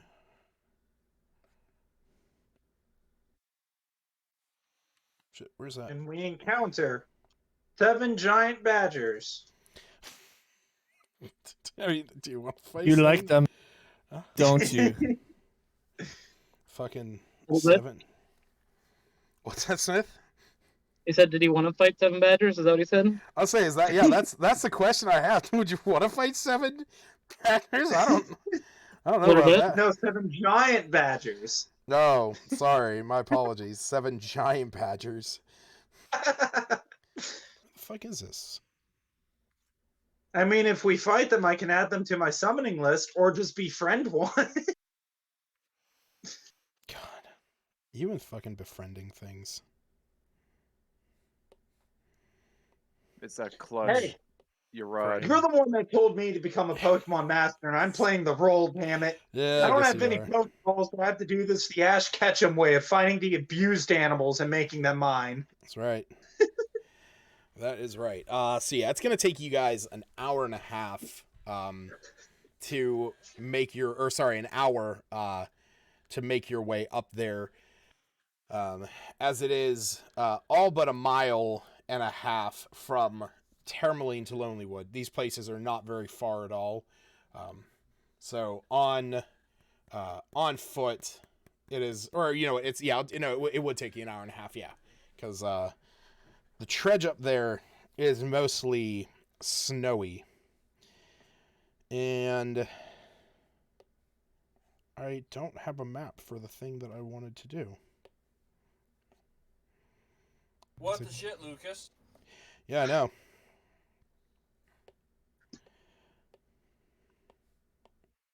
Man, these loading screens are getting longer and longer. I know, right? I told you we should have speed run it and skip all the cutscenes. Supposedly, in the new Five Nights at Freddy's, if you mute the sound for dialogue, it will skip entire cutscenes because it just assumes that there is no dialogue with the sound turned off. Damn. The game is very buggy right now. The clown? No, but Oh, God God. Emperor Buggy is still the best Hmm. thing ever. You know he's going to end up being a Yonko. Yeah.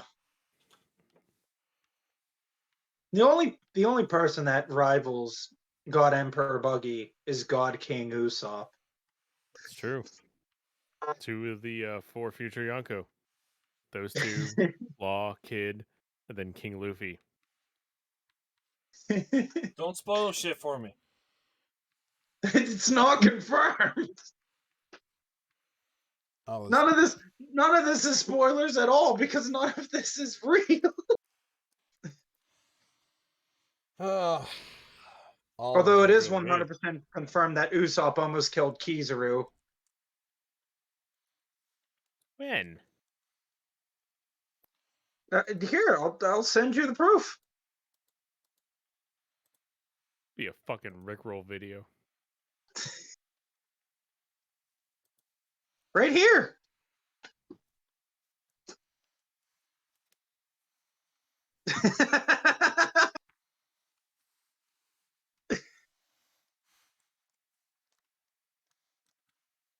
Oh, yeah. Okay. I guess it checks out. It checks out. He wasn't Nothing a else god is yet, happening though. there. Let's be real.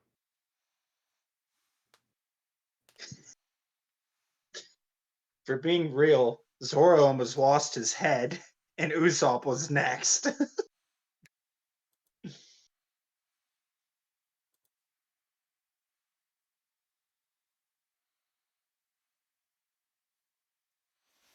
all right.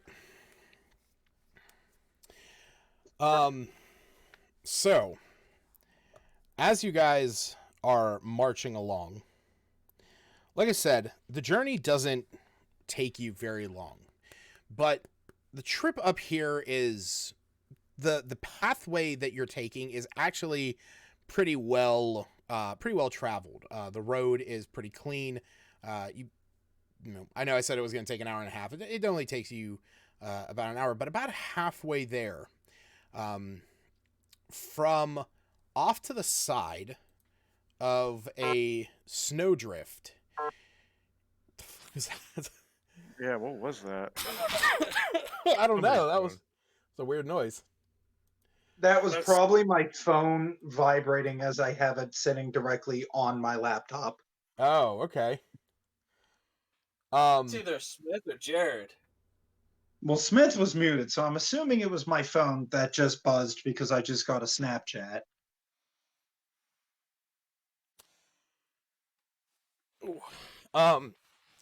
You guys, as you're walking along, I'm going to say that everyone roll me perception check. Everyone? Yes. I mean, if you want to say that you're not, like, perceiving anything other than the road ahead of you, that's fine.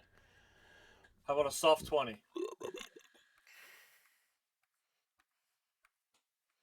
I see nothing.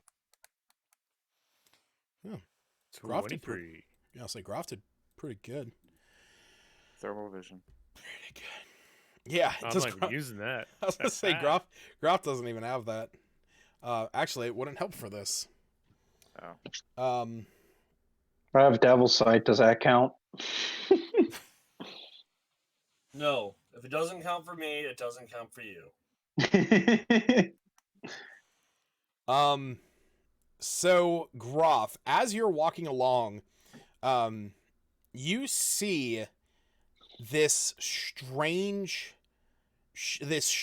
thing off to the side in like a snowdrift kind of spring out of it. No one else seems to have noticed, but it's kind of like looking up at you with a curious look. It's not very big, to say the least. In fact, it's tiny, but it's just with your with your very perceptive vision, you see this little creature. And he's kind of like looking over at you. I don't see this with a 20? No. Okay. It was, I will say this, it was either going to be Groff or whoever had the highest perception. Because it was going to be one of you, but Groff has the highest natural passive. So I wanted to give you all a chance, though. Gotcha. But it looks almost as if it is a kind of like spindly snow white creature wearing a decorative mask. Where do I see this at again? Oh, here's a better picture. That one was green. Here we go. It's just kind of like off to the side of this path that you're on. It just kind of like popped up out of a snowdrift. It's just sitting there? It's kind of like standing there and it's watching all of you, but as you look at it, you notice that it has something in its hand. It almost looks like a small little, like a small bauble.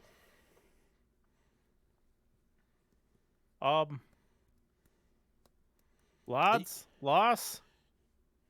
You see that it, like, whenever you say that, it like takes a few steps closer to all of you. And what's up, Groff? And I'd point. Do we all see this now? Yeah. You definitely all do. What the hell Don't suppose is... you've encountered this before in Dale, huh? That'd be a hard no. Being It's- attuned to... Sorry, go ahead. I was just going to say, being attuned to animals and some phase, I've never seen or heard of anything like this either. Is it still approaching us? Yeah. I'll None call out, of you have done anything aggressive towards it, so. I'll call out to it. It's like, hello? It doesn't really come in peace. I mean, how far away is it at this point? I would say it's maybe about 10 feet away. Oh, Like I said, it's just right off to the side of the path that you're on. Like okay. like I said, in this little snowdrift, it kind of like popped up. And remember, it's tiny, so it's like about the size of like a Sprite or like a small cat or something like that. In Huh. fact, Irard will look to Neo-Gurian speaking Sylvan. Have you seen or heard of anything of like this, since you're technically a Fae as well? He looks up at you, and in Sylvan, he says, "I've never seen anything like this. That's not Fae." I have no idea what it is. He just sort of shrugs his shoulders. He's like, "I don't know." Didn't respond when I tried to call it like hello or anything. It gives you a friendly wave. Oh well, I guess it understands common. What are you doing out here? It speaks. Yeah, it doesn't. It just kind of like hops around. It has this little thing in its hand. But as it moves over towards you, it like goes up to you, Kyra, being the one that is kind of the shortest one out of the group. It moves up to you, and it just has this like, I want to say like positive, Jovial. jovial disposition. And it just kind of like looks up at you and, with a bit of curiosity, and then holds its hand out with that little bauble in its hand. What does the bauble look like? It actually looks like a cluster of snowflakes. Like, not like a snowball, but like a cluster of snowflakes. Interesting. Oh, fascinating. You want to give this to me? And it shakes its head yes. Oh. Well, thank you. And I'll carefully reach out with both hands. Well, I'll kneel down, and I'll carefully take it with both hands. And it looks at you. and instead of it putting this this in your hand, it actually just climbs into your hand. Oh. I guess you made a new friend.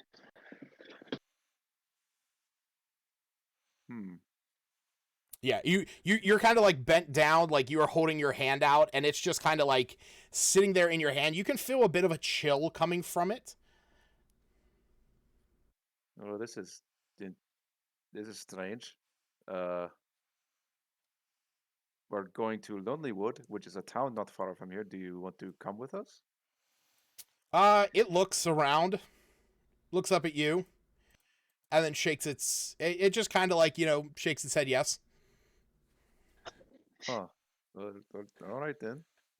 Just hop up on my shoulder, I guess. And yeah, you see that it like, nimbly climbs up on your shoulder. And it's just kind of like it's just kind of like sitting there, like sort of just like its feet kind of like kicking back and forth as it's looking around. It's just like this curious little look, like looking at you, looking at your hat, your feathers. It's kind of like, like taking a feather of yours and like, tracing it out a little bit, and then like your clothing, with your scarf and your cold weather clothing. And it's like, kind of like almost like preening the material. Huh. If it's So it understands common, but it doesn't speak.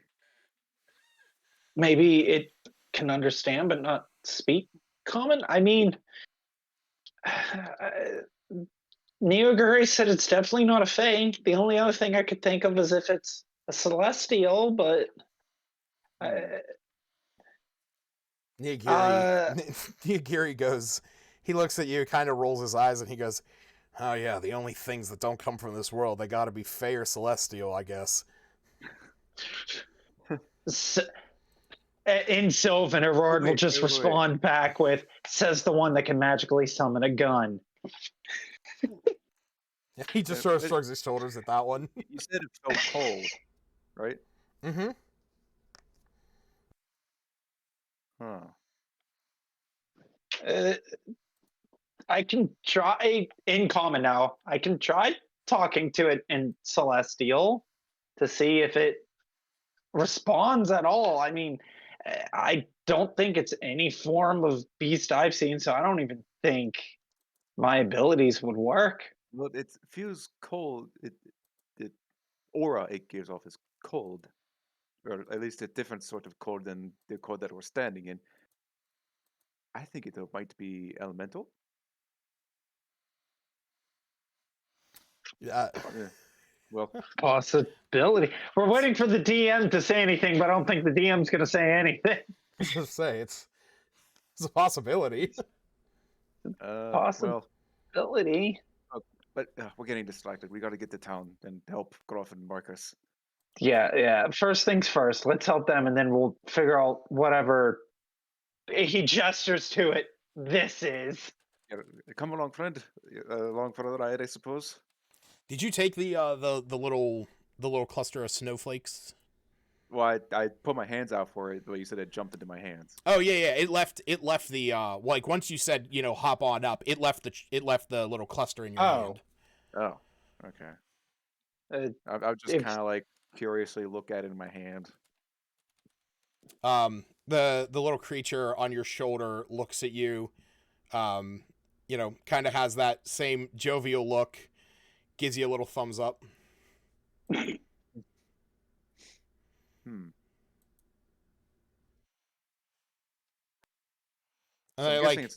guessing it's not like a cold that's dealing damage to me. No. Yeah, it's just, I mean, the fact that you are holding like a small little pile of snow.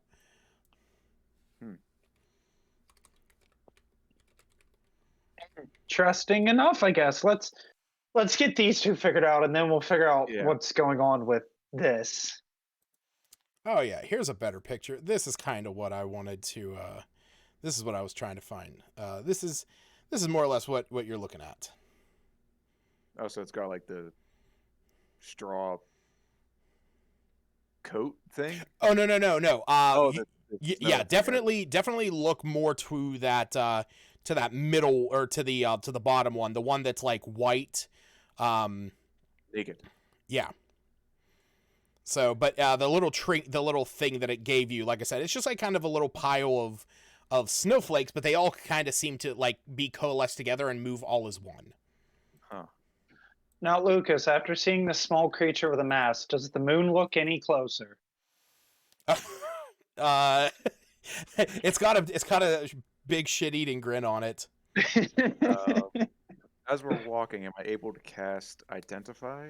Oh shit! Ritual? Yeah, that's fine. I'll try casting Identify on this curious bit of snow. Identify takes an hour, right? If you're casting it as a ritual, or is that 10 minutes? Oh, it's 10 minutes. Yeah, just 11 minutes because it's a 1 minute casting thing. That's right. That's right. Technically. Okay, yeah. So, this thing's kind of sitting on your shoulder. It's just, looking around, looks up at you. Like I said, keeps kind of messing around with the stuff that is, the stuff that you are about. And you start casting the spell, and it, like, stands up and is, like, watching you cast the spell. You hear these, like, almost tinkles, like, snow. You get that, like, classic, like, tink, tink, tink. Noise as it's like moving around and watching you cast this spell on the little cluster that it gave you. And eventually, once the spell is fully cast, you get this information in your head, and mechanically, you can add this to your inventory. It says the Charm of the Ice Troll. And what it is this charm allows you to use your reaction when you take cold damage to reduce that damage to 0. You regain a number of hit points equal to half of the damage you would have taken, but once you do so, the charm vanishes. Wow. Huh. For what it is worth, this little guy is a Chewinga. Chewinga. And you were right. It is an elemental. Yeah. Well, now you have a new friend. Yeah, like I said, it's you cast this, you get that information in your head, and almost like once you come to the realization of what this thing is, it sort of looks at you, like sitting on your shoulder, and is like wondering what you're gonna say about it, if anything. Oh, this is a wonderful gift, my little friend. Thank you very much. Shakes its head, yes. This will definitely come in handy because, boy, is it cold up here. Shakes its head, yes. And her gaze kind of goes over to Wu, and she's thinking, he doesn't seem as cold as usual. I wonder what's going on with him. And she's again accidentally using telepathy and broadcasting that to Wu. Yeah, Wu, you hear this in your head. Kyra saying that you don't seem to be as cold as you normally are. Do I know that this is in my head, or do I? You hear it as if you would have heard it. Yeah, just in your head. Yeah. I'm gonna look over at Kyra and be like, just kind of give her the glare, and then just keep walking. Glare. I'm not cold. Again, she's going to think to herself, but accidentally send telepathy. He's kind of the strangest than he is to the rest of us. What's up with that? Did you say he's kind of the strangest one? No, he's sometimes kinder to strangers than us. Oh, more kind, because yeah, Wu, you hear that in your head as well. What? Do you want some of my clothes now too?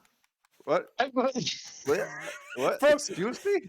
From out of nowhere, like Kyra, like is talking to this little creature on her shoulder as you guys were like, all right, not the strangest thing that we've encountered in Icewind Dale yet.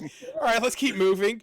All of a sudden, Kyra looks over at Wu, and Wu's like, "What? You want some of my clothes now too?" That's the strangest thing we've encountered is Wu.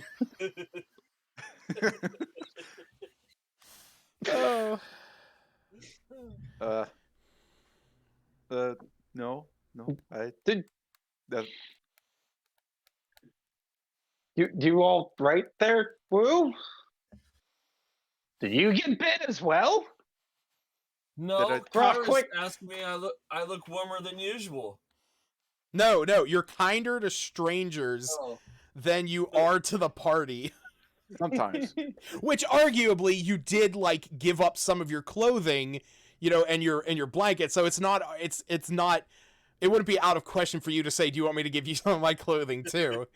But yeah, no, she was saying that you are kinder to strangers than to your own party. well, shit. Sometimes. I don't know about all that. I bought Kyra's new cloak. No, that's true. That Groff, quick licking the wound. Groff is like if Groff is normally, like pretty quick on his feet, granted he has the same movement speed, but his constitution and dexterity is pretty up there. Like he looks like fucking shit. Like He looks like me. yeah, he looks like Justin now. Before or after the walrus? During. Oh no. Hell yeah. Oh man. Oh shit. He did upset you. I don't know where it came from. I don't know either. Are you talking to us? Yeah. Did you say something to me a little bit ago? No, I didn't say anything. I don't think so. Oh, we've got too many distractions. We got to get to this doctor. You see the Chwinga on your shoulder. As this is going back and forth, it has climbed up onto Kyra's hat, and is kind of like laying there. It's almost in that like it's laying on its stomach. It has its head propped up on its hands, and its feet are just kind of like going back and forth as the two of you are having this back and forth. And it's like looking at Woo, and then looking down at Kyra, and then looking up at Woo, and it's just kind of like waving its head back and forth. Just very, very lackadaisical and very at peace. Okay, so that you guys, as the minutes go by, you eventually make your way to the town. Downtown. You eventually make your way to the town of Lonelywood. We need the nearest doctor ASAP. We have 15 minutes before we have to wait 2 weeks. Wait, there's 10 towns, right? Yes. Okay, we've officially visited half of them now. Yeah! Have you? Some of them more than once. Bremen, Targos, Bryn Shander, Termalaine, and now Lonelywood. Oh, That's yeah. 5. Look at that. So now we've visited half of 10 towns. Oh, yeah, that's right. So that's right. It's at this point that you guys have done so much good stuff on the west side. Yeah, visit half the towns. I think that's worth a level. I see what you were trying to do. Exploration experience. It is. I had to do it, state. or else Justin was probably going to do it, or Smith. I can see Smith. In Groff's delusional state, he Yeah. wants to look over at Gerard, and he's like,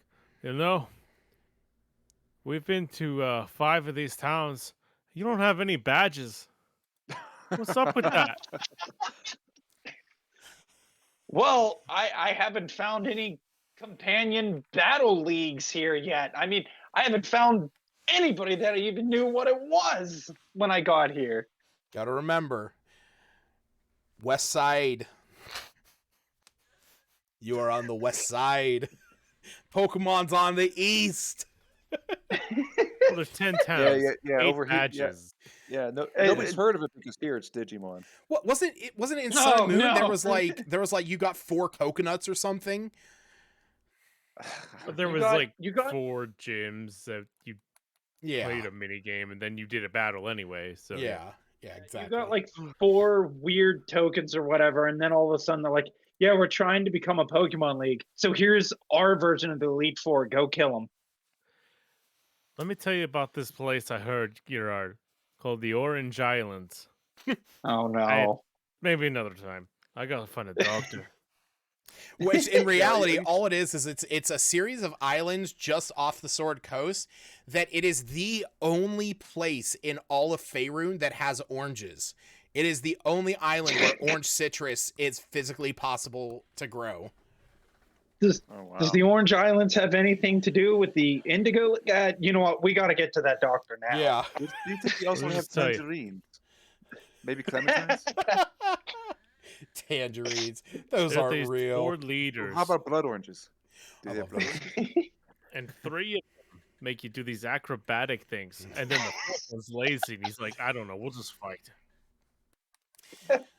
All right. So, as you guys are making your way into Lonelywood, those of you that have been here in 10 Towns, the general knowledge of Lonelywood is that this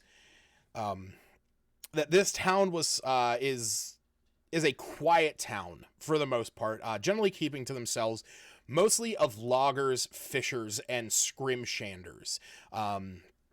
Basically just kind of, scratching out their own, their living out here because, as you might remember, you guys are at pretty much the northernmost city, or the northernmost town in 10 Towns. So you are right on the edge of this massive forest where a lot of this logging is done. And moose murdering, apparently. And the moose mur- is the murderer. Yeah, the moose is the murderer. But something What's the name of this one? Lonelywood. Lonelywood. This is Yep. one we have not been to yet. No, this is the first time that you guys have been to Lonelywood. But when you guys get here, it's still fairly early in the morning. Like I said, you guys left Tourmaline quite early, so it's only about 9 o'clock. The sun really hasn't come out yet. Most of the people here are still kind of, hunkered in for a while.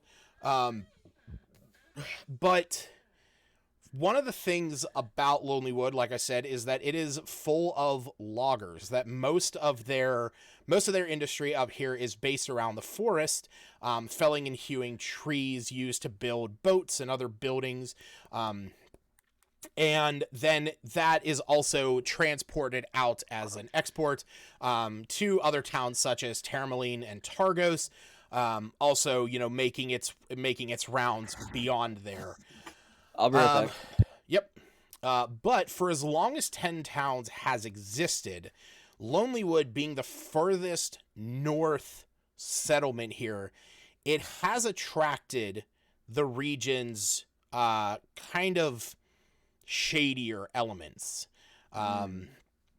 So the thick forest looming behind it, Really shadier. yes.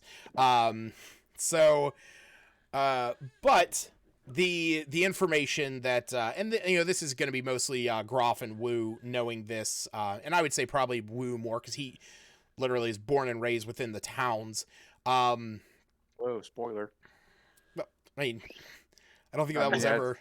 It's not going to come up from him, so Yeah. to be fair. But one of the things that is known about this place is that there's not actually that much, chaos up here, even though it does kind of, it is kind of like the furthest thing from most civilized society.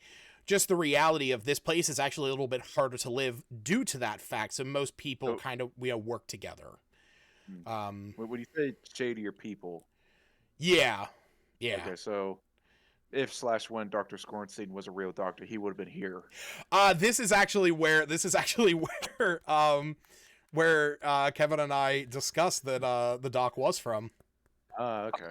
No, the doctor we're looking for is a medical quack like him. What if the doctor we're looking for really was him? Kavarda instantly joins the Lucas? call. I'm back. I don't like that grin.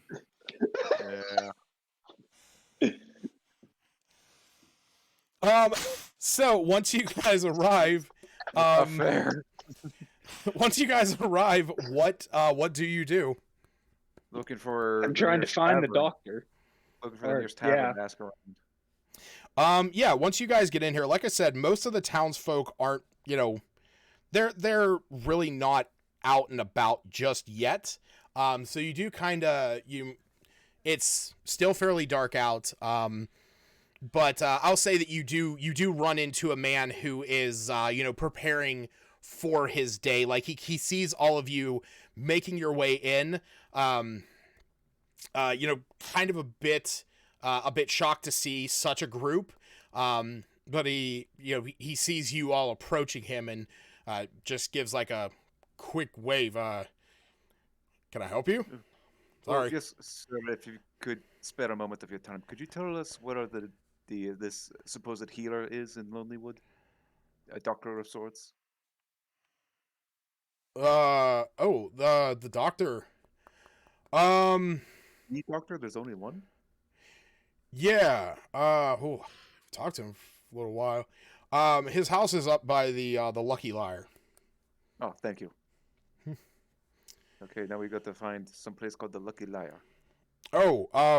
Just head down the road once you get to the lake's edge.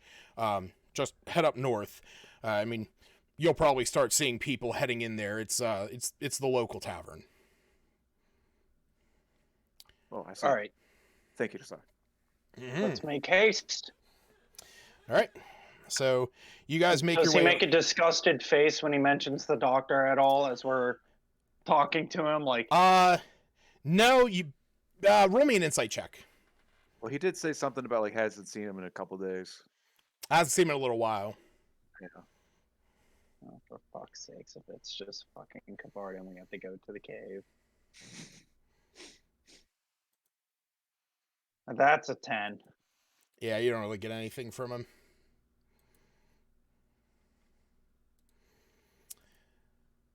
All right. So with that, you guys start making your way around. Lonelywood. I lost the page. There it is. You go past a house that, from right here, you can see that there is a sign on the front, that it has what almost looks like a big, like a gingerbread cookie carved out of wood. And it says on their residency of Speaker Nimsy Huddle, and which is right here. And as you continue around, the only other major notable building that you pass along the way, you see a little shop facing the docks that from the outside it has a sign over the top that says the Happy Scrimshander. And as you guys are kind of rushing past, a quick glance into it, you can see that it has a number of different things in there that are, there we go. That appear to be the materials and tools to make, Scrimshaws. To make Scrimshander. Yeah, to make Scrimshaw. To do Scrimshaw.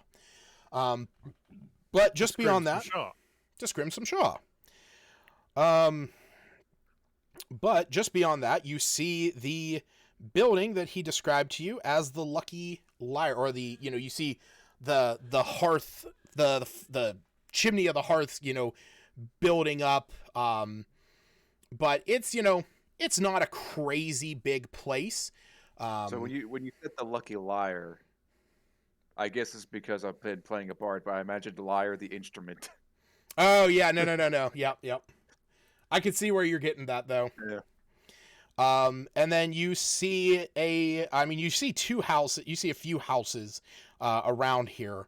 But there is one building that you see that has a symbol on the front that I will say is recognizable enough to be, you know, I guess whatever the in-world equivalency to, like, the Red Cross. Or the Rod of Asclepius. Yes, I know exactly what you're talking about, but I didn't know that's what it was called. The yellow snowflake. This is a medic. You know what? God damn it. No. Hold on. Let me look at something real fast. Cannon. No. Memorize it. Fuck. I'm making a yellow snowflake cannon for medical doctors in this. I mean, have you met the doctors in this place? It's pretty accurate. I've met one doctor in this place, and he was terrifying. You know what? I fucking love this because this works so well. I'm going to say that it is this symbol, which I only just found and I really like because this is a symbol of the life domain. And I like it because it looks like a pair of hands cradling something. Really like that. I like that symbol a lot. I'm going to try and find more later. Not after what I say. The fuck? We call it the yellow snowflake. God damn it. Yeah, so you guys go up to this building, and as you see this, you can see that on the front of this, like, just underneath this sign, or just underneath this symbol, there is a small placard that says, Office of Dr. J.F. Scorenstein. No. No. No. And you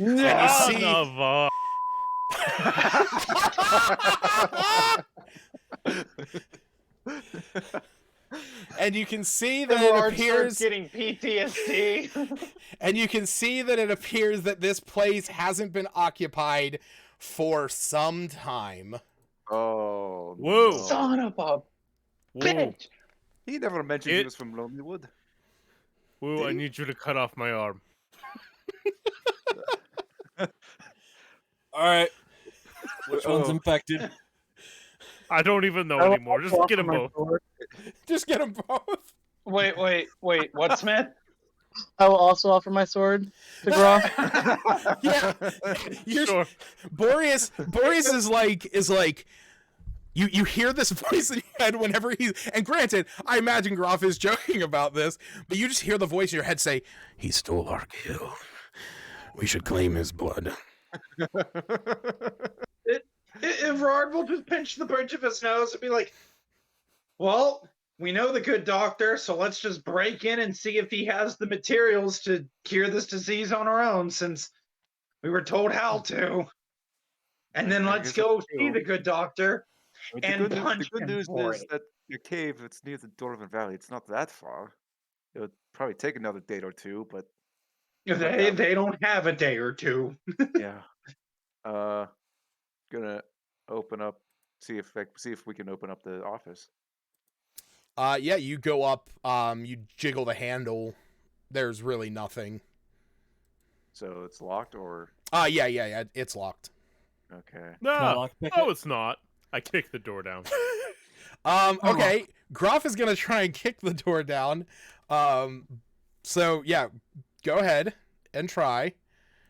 Strength, I assume. Yeah. Oh wait, that's saving throw. So, dude, I love these symbols for the different. Take 3 off that.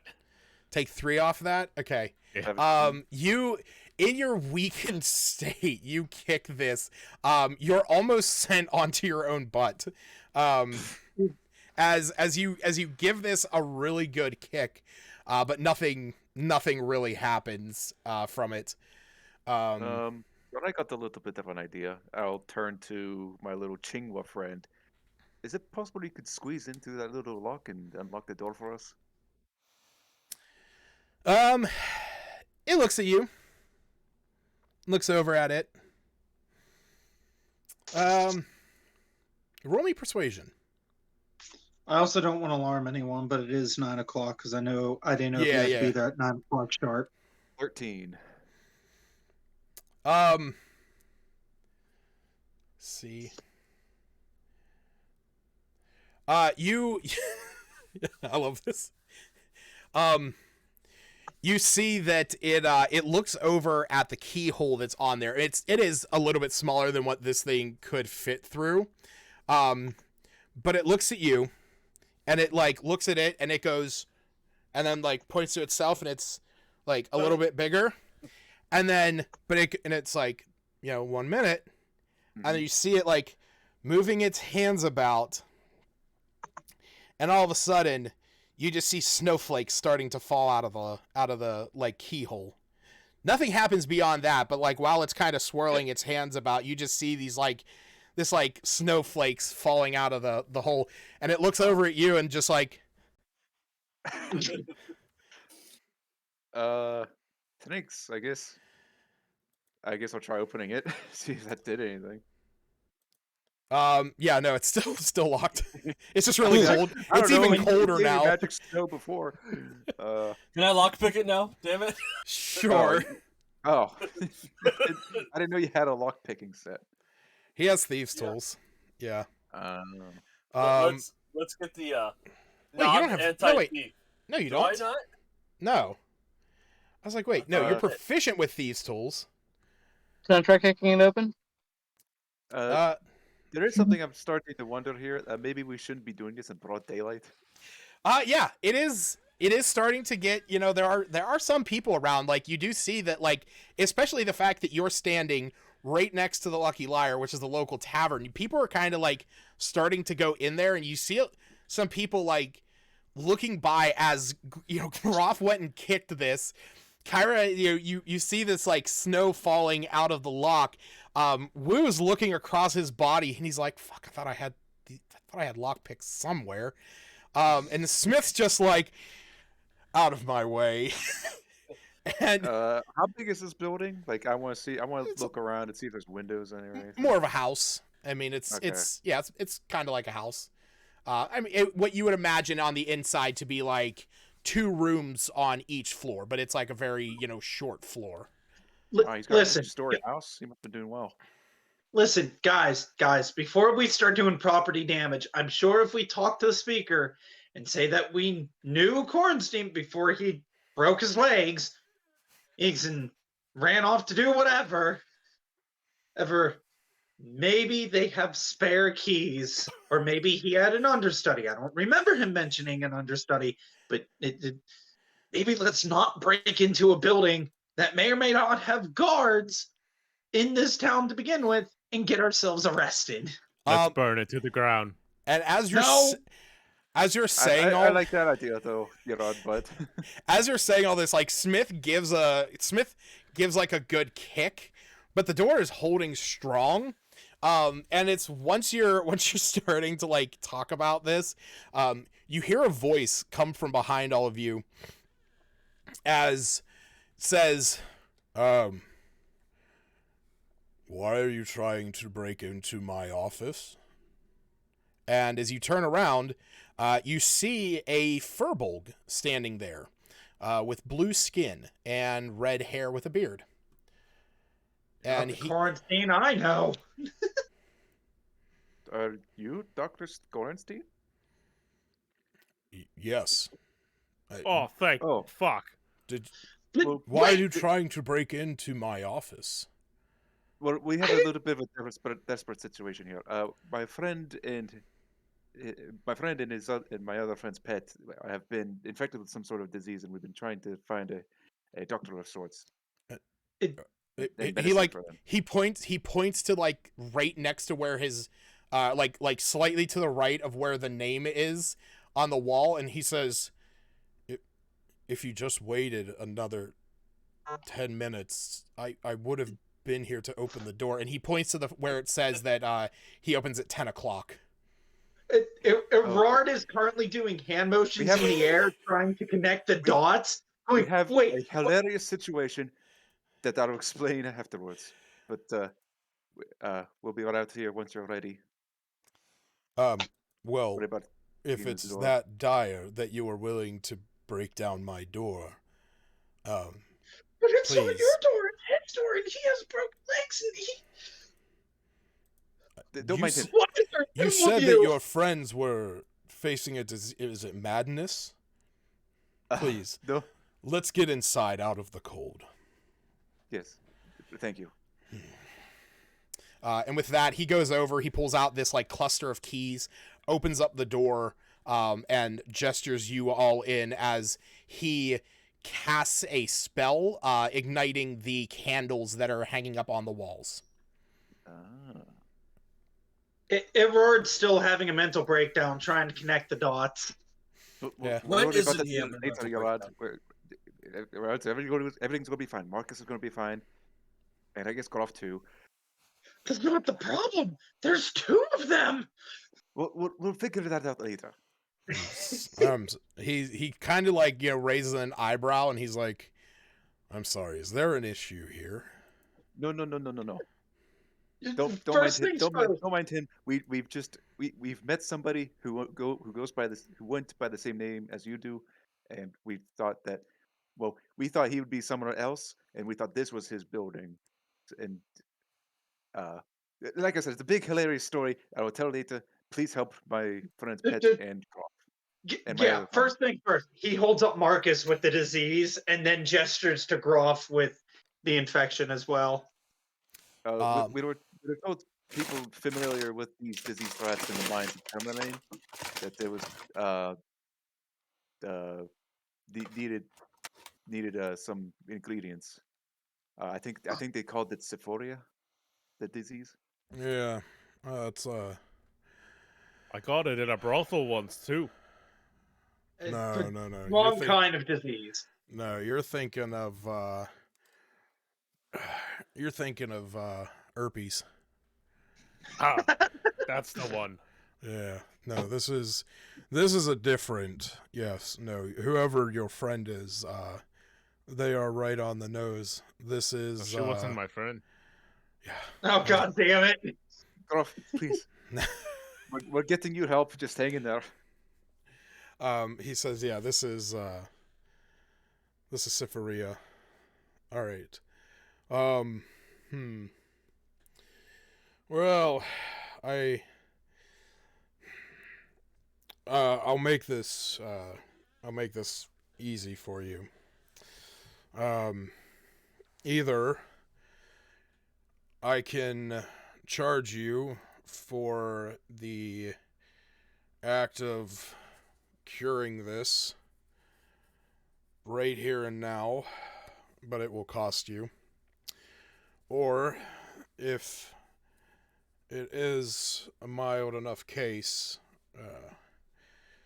you should be able to find the ingredients locally, and I could make a potion for you, and I would only charge you for the necessary supplies that I would have to be applying. How much for the full service? Let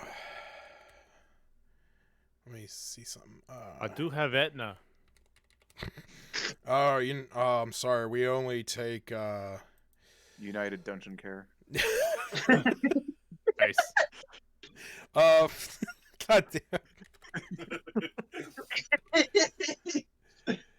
damn. Nah, he looks at you and he says, "Oh, I'm sorry. We only take Green Cross."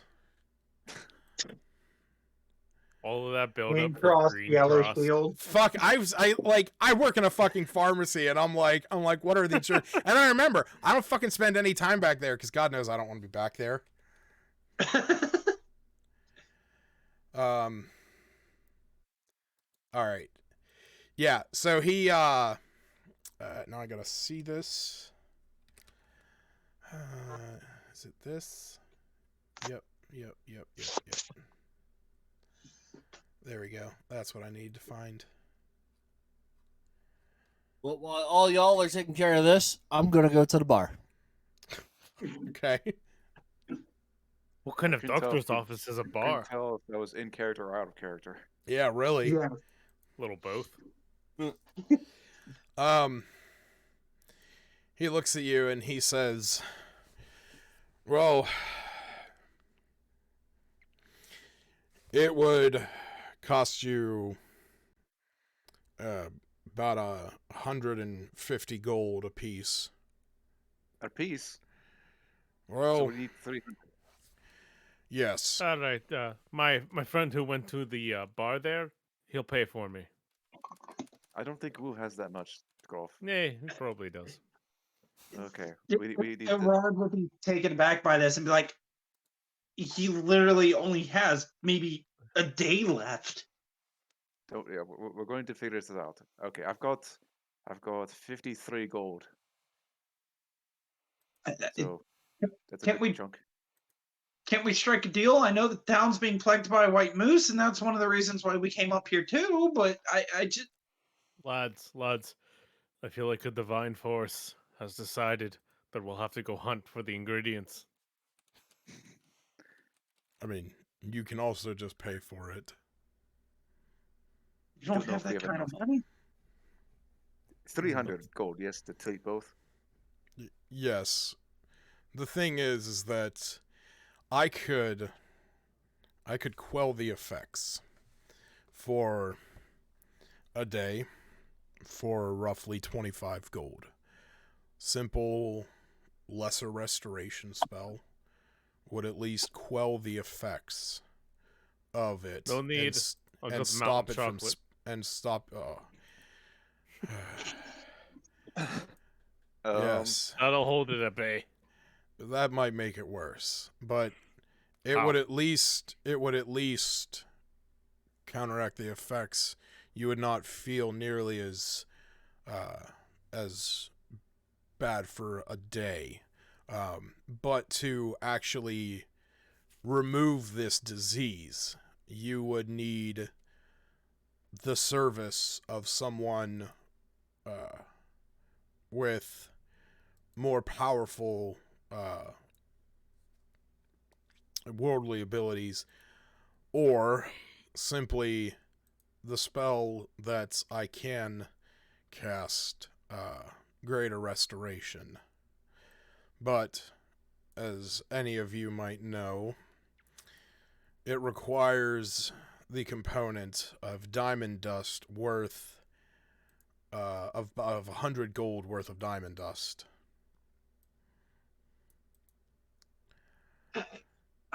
If we find the ingredients, you said you can make the stuff to stop it. Yes.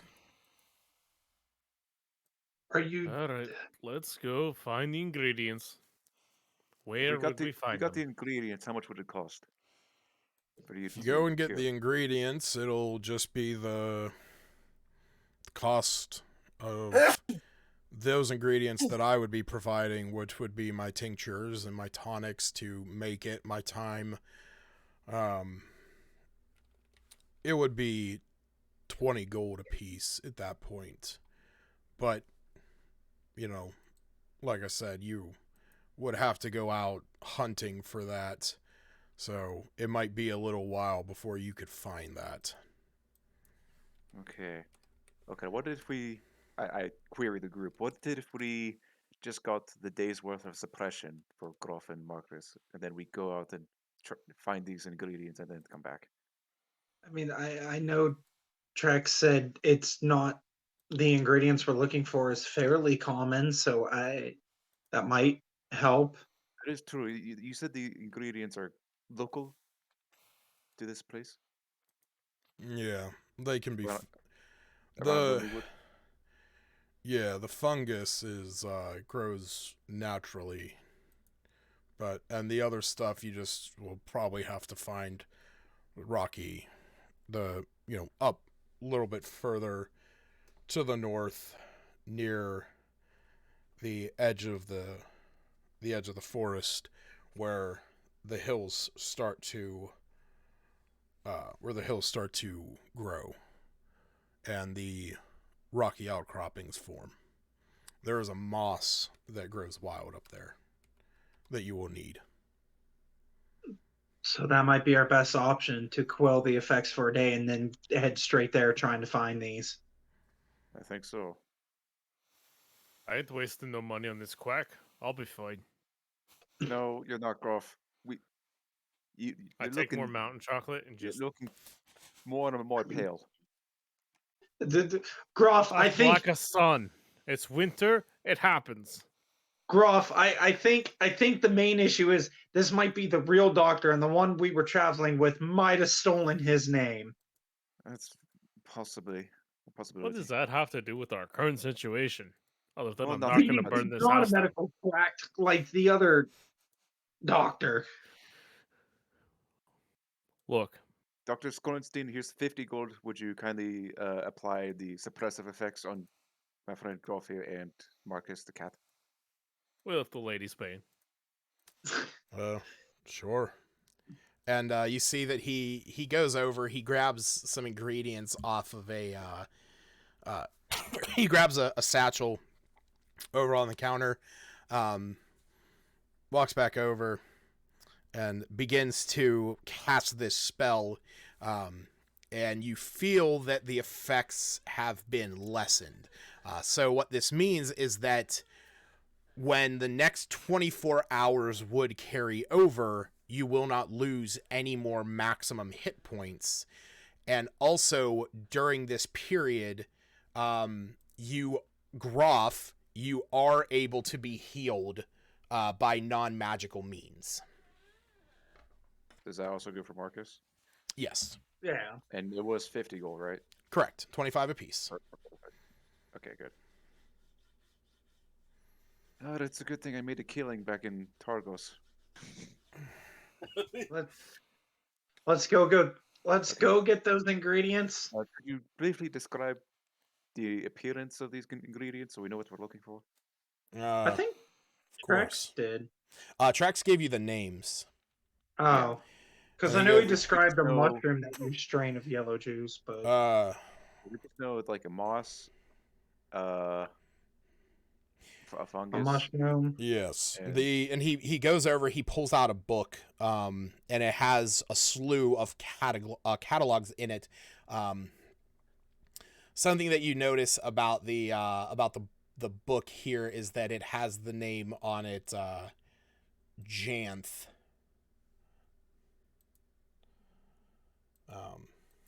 For what it's worth.